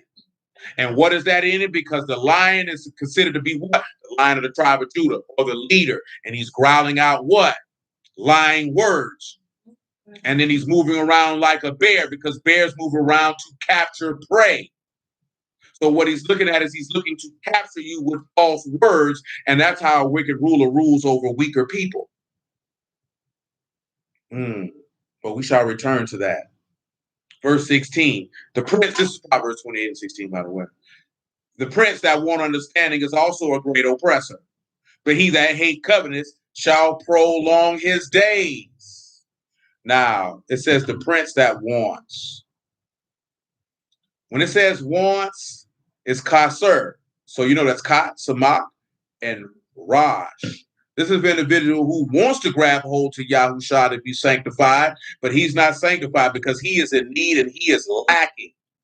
And again, this will still tie back in to the beast, because though he has an understanding of dark sentences, he is lacking. That's why he is a great oppressor. Oppressor in this regard is Ma'ashka, and that is someone who is an extortionist, deals in extortion. He is an oppressor. So when we're looking at this here, man, because that's another thing, we're oppressing everybody with his word and things of this nature. But this is the title verse of what the video is named after. That's the only illest part of times. Because see, previously, I would name them afterwards. You know what I'm saying? When I named them beforehand, I had it in my mind, I have to maintain the structure of what is named. Sometimes I do. Sometimes I don't. The way, Yahuwah is esteemed. But verse 17, though. A man that do violence to the blood of any person shall flee to the pit. Let no man stay him. Now, I want you to think about this, because this is where we're going to end, because we've been going a lot of days in a row, and I'm not going to extend this out for another 30 minutes when I got to come back to Michigan. Because I already know how that is. You have 8 days in a row, and then, usually during Passover, there's a break before the weekly Sabbath come in. I think this might be the first one where there was no break. For both days, for the full week. Yeah, for the full week, where there wasn't no, okay, had Wednesday service, okay, Passover start Saturday, start Sunday, or start Friday, or something like that, whatever the case may be. We had last week's regular Wednesday, and then Thursday, and then boom, all the way through. And then it concluded this evening, but the last service we had for it was last evening. So then that just led to this week's Sabbath, and then tomorrow afternoon. So that's just straight on through. And I know that much information back to back, you still probably ain't fully digested last Thursdays, much less talking about every day after that. Because I just know how to get an overload of information. Of course, a man that does violence, that is a shock. And of course, that is to literally to kill, to exploit, to crush, to get by deceitfully, or to defraud. That they should flee to the pit, which is bore, which is the grave. We just talked about that the other day. But it says, let no man stay him. Now, when you got let no man stay him, it's just to mock. And that is let no man support him. Let no man lay hold of him. Let no man keep him. Yeah, I definitely don't recall one of my team. Not of my memory. Not out the last 9 years. I'll tell you that. Yeah, maybe only Tabernacle. I don't even remember going to Tabernacle where it was a continual 10 days straight. Going to it, never coming out. Yeah, baby was going to, but definitely it would be I'd have a day in between. But thank the Lord either way, because that's just a lot, just more content. If anything happened like that close, that was when we were going by. No, I can't even say that there because we used to observe time by the moon, so we'd have a service for every new moon, which was an additional 12 times a year, of which we don't do anymore. Because where are we at? 3 times a week, 52 weeks. It's 156 times. Going 16, that's 174, 176, 177, 178, 179. So by the grace of Elohim, we go 179 times in the calendar year. When we had the new moons, and that was 191 times. So we would literally, y'all have no idea. Praise the Lord. Y'all have no idea how that is not an easy task to come through 191 times a year. When y'all know that. And that's why I be saying the stuff I be saying, like, we ought to thank you for number one, for the opportunity that we can be able to hear the word over half the year. Mm-hmm. When most people of our people only hear the word 52 times a year. Counting the feast days, once for Passover, once, because most of the brothers only go on the first day of Passover and Tabernacles, say atonement and trumpets, Pentecost. You're talking about 57 times a year. And work still be trash. How you only go 57 times a year and your work still trash? That means you ain't even have to put in a lot of thinking and effort. Wait, really? You know how I know this? Because before that we even took off, we used to sit back and these dudes were trash. Man, I remember I first got out of prison, man. That nigga Fat Boy showed me every video that all them boys had, man. And they was like, well, shoot, where the new ones at? This 2009, granted now. I'm like, well, them boys still ain't dropped no new word. I'm telling you what I'm feeling from experience, not from preaching for 9 years. This is no exaggeration, man. If I call that nigga right now, get that nigga on the phone, nigga like, yeah, boy, that nigga, you say that all the time. Where is, I don't boys put out more work, you know what I'm saying, more consistently. But back in 09, you can watch all them boy videos in 3 weeks, boy, and they ain't got nothing for you. After that, you know what I'm saying? After that, I'm like, oh no, that's rough.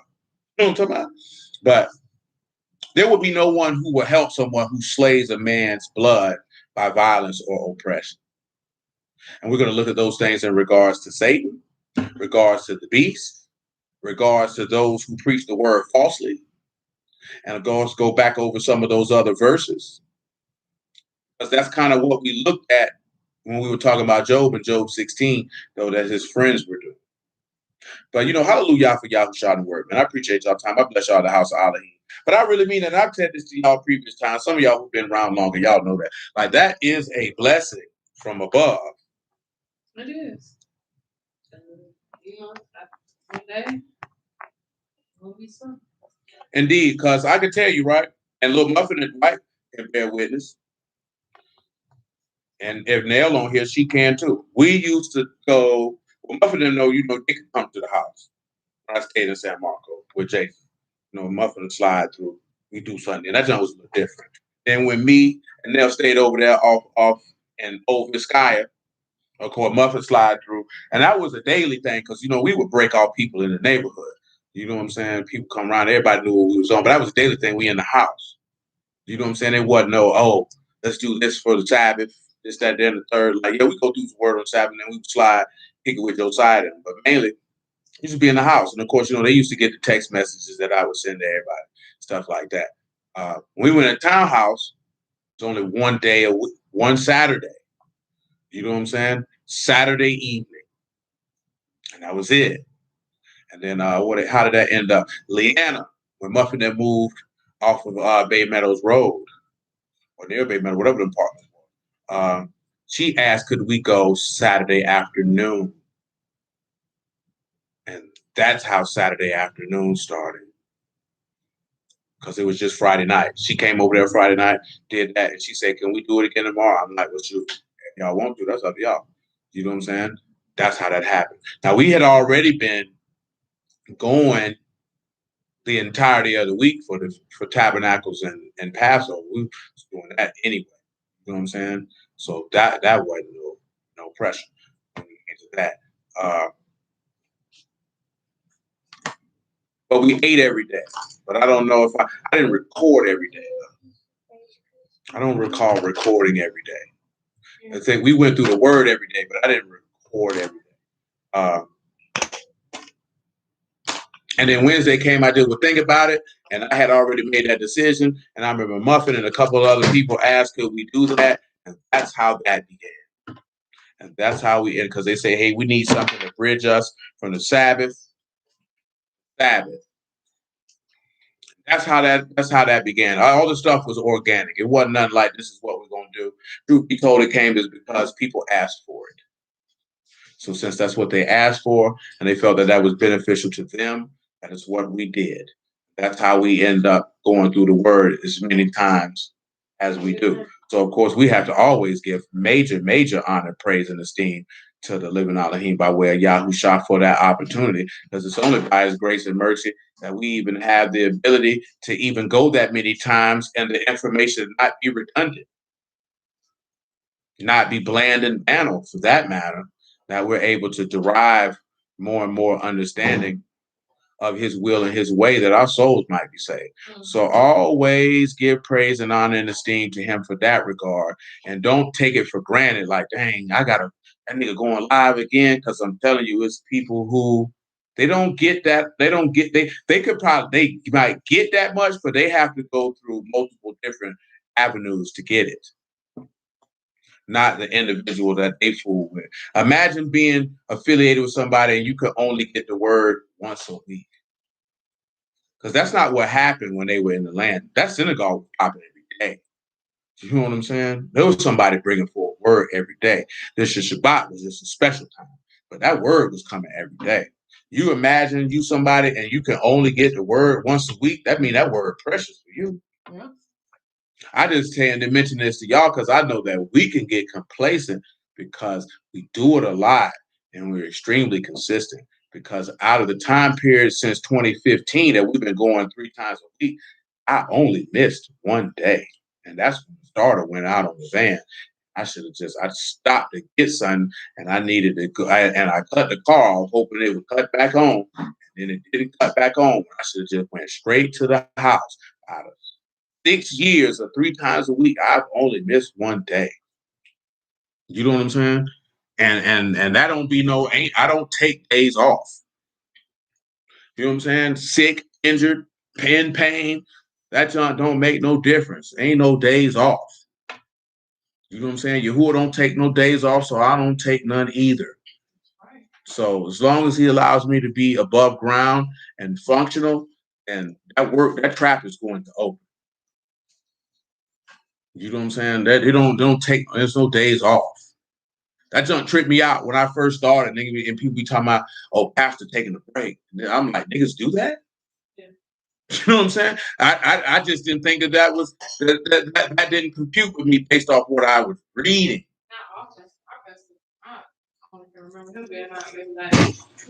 You know what I mean? Like straight up and down. Like I'm not saying that because I felt like I was anything special. I'm basing this off of what I was reading. I was reading that men forsook their lives to go do this. So I'm like, how you niggas taking a day off if you're supposed to be somewhere, if you're supposed to do something?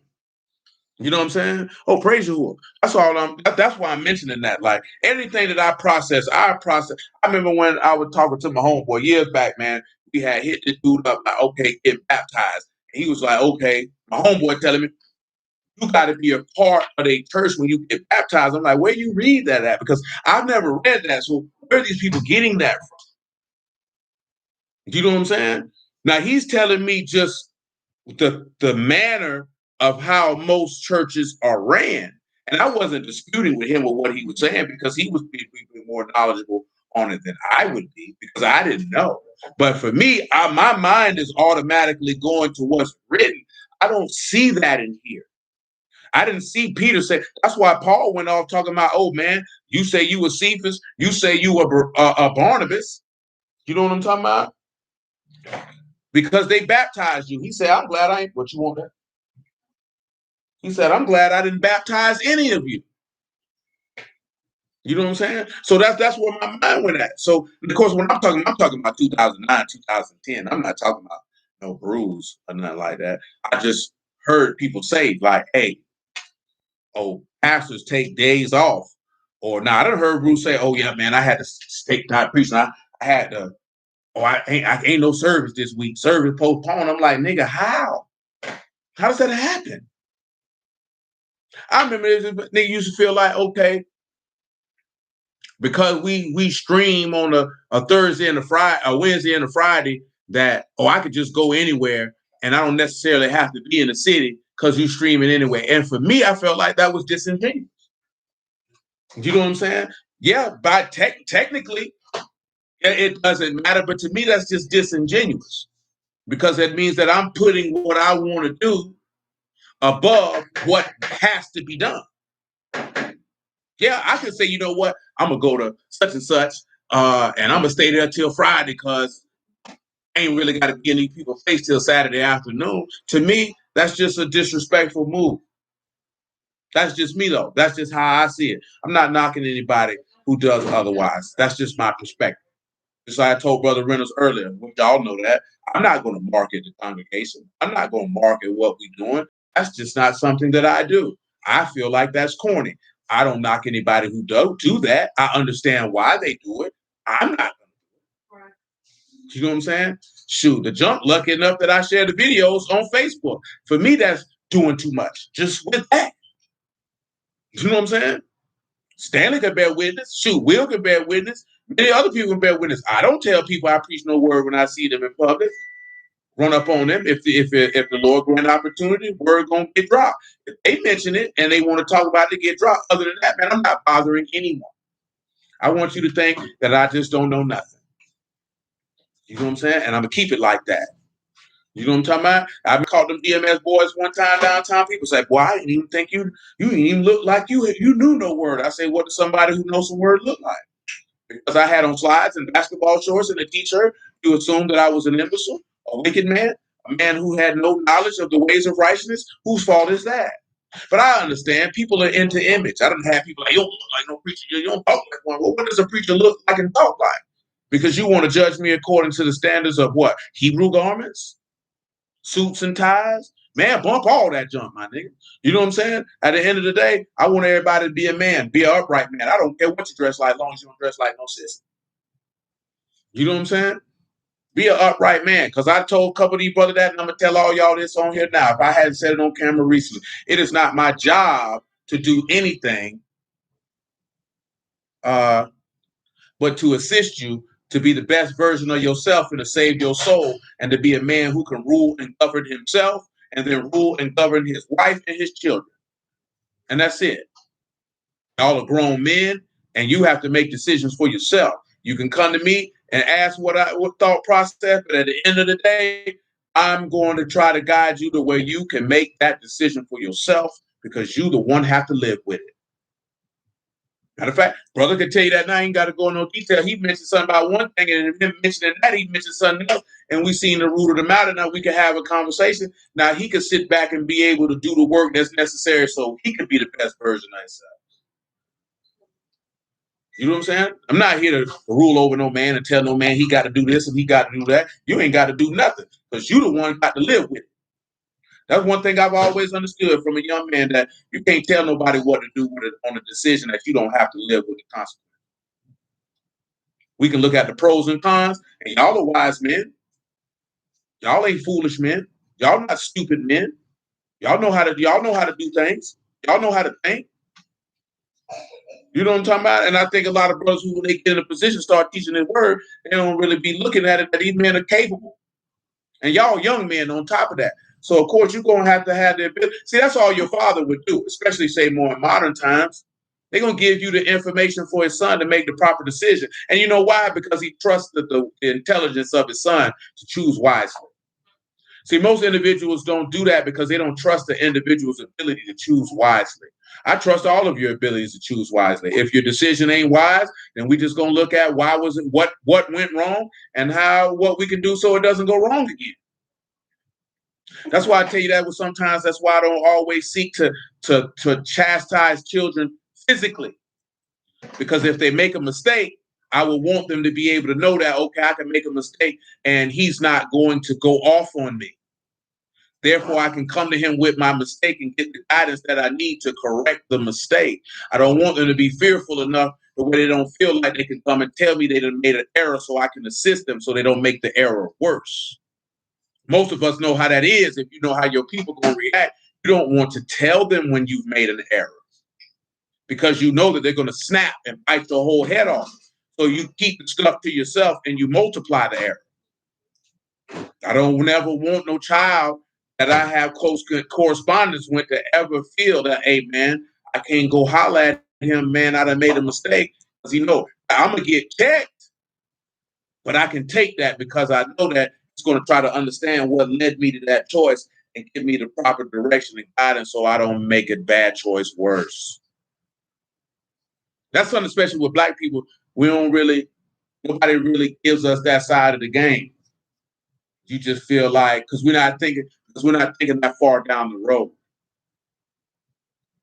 You know what I'm saying? You can't just think about, okay, he pissing me off right now and he's 6. You got to think about when he's 23, when he's 26, when he's 36, that he still would go holler at his daddy for guidance. No matter if he had a wife and 3, 4 kids anyway, you would always want to be able to know that your son could come to you. And most of us don't grow up with that, so we don't really have that experience. But you want to be able to know that your son, I don't want to care son or daughter. When it comes to guidance, when it comes to counsel, you should be the first person that comes to their mind. In this flesh, you should be the first person coming to their mind. Your son, your daughter, they should go see, I need to see what my daddy said. I need to ask my daddy. You know what I'm talking about? That's how we feel about you. That's why we get in trouble spiritually. Because you're going to talk to everybody else but Yahuwah first. Go holler at your daddy first. He gonna tell you what to do. Then after that, he gonna direct you where you need to go.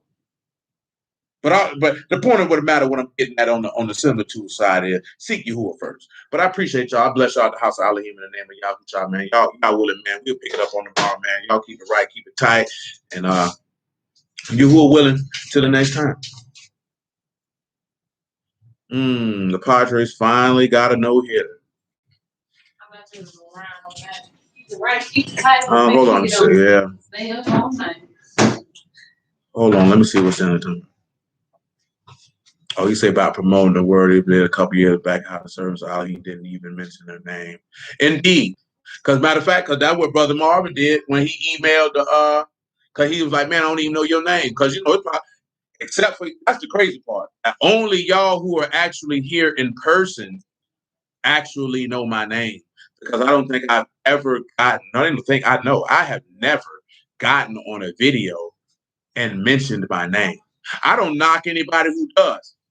And I'm not saying that I did that out of some type of piousness or piety, if you will. It just never came across my mind. Because, you know, some people get on, say what they say, and then they introduce themselves. It just never came across my mind to mention my name. Even when I used to be in the street with it, there was people, none of these people, and I live around these, none of these people knew my name, but they never asked. You know what I'm talking about? So I never told them. Matter of fact, it was a little dude. I knew him from off Merrill when we stayed back there, and then when we moved over there, Old Biscaya, he stayed around there too. And he called me priest the whole time. He never knew my name. The man sat in the house with me. We sat down and ate. The man never knew my name. You know what I'm saying? But that's why my name it don't run across my mind when I get on the video to introduce myself. My mind be on, I done cooked this dope up and I need to sell it. You know what I'm saying? Does it really matter? Do you need to know the dope man's name? Do you care what the dope man's name is? Or do you just want the dope? And I'm like, people just want the dope. So here it is. Yes, indeed. All praises to the Kadash name of the Father in the name of Yahushua, man. Shalom. You were willing. Pick it up on tomorrow.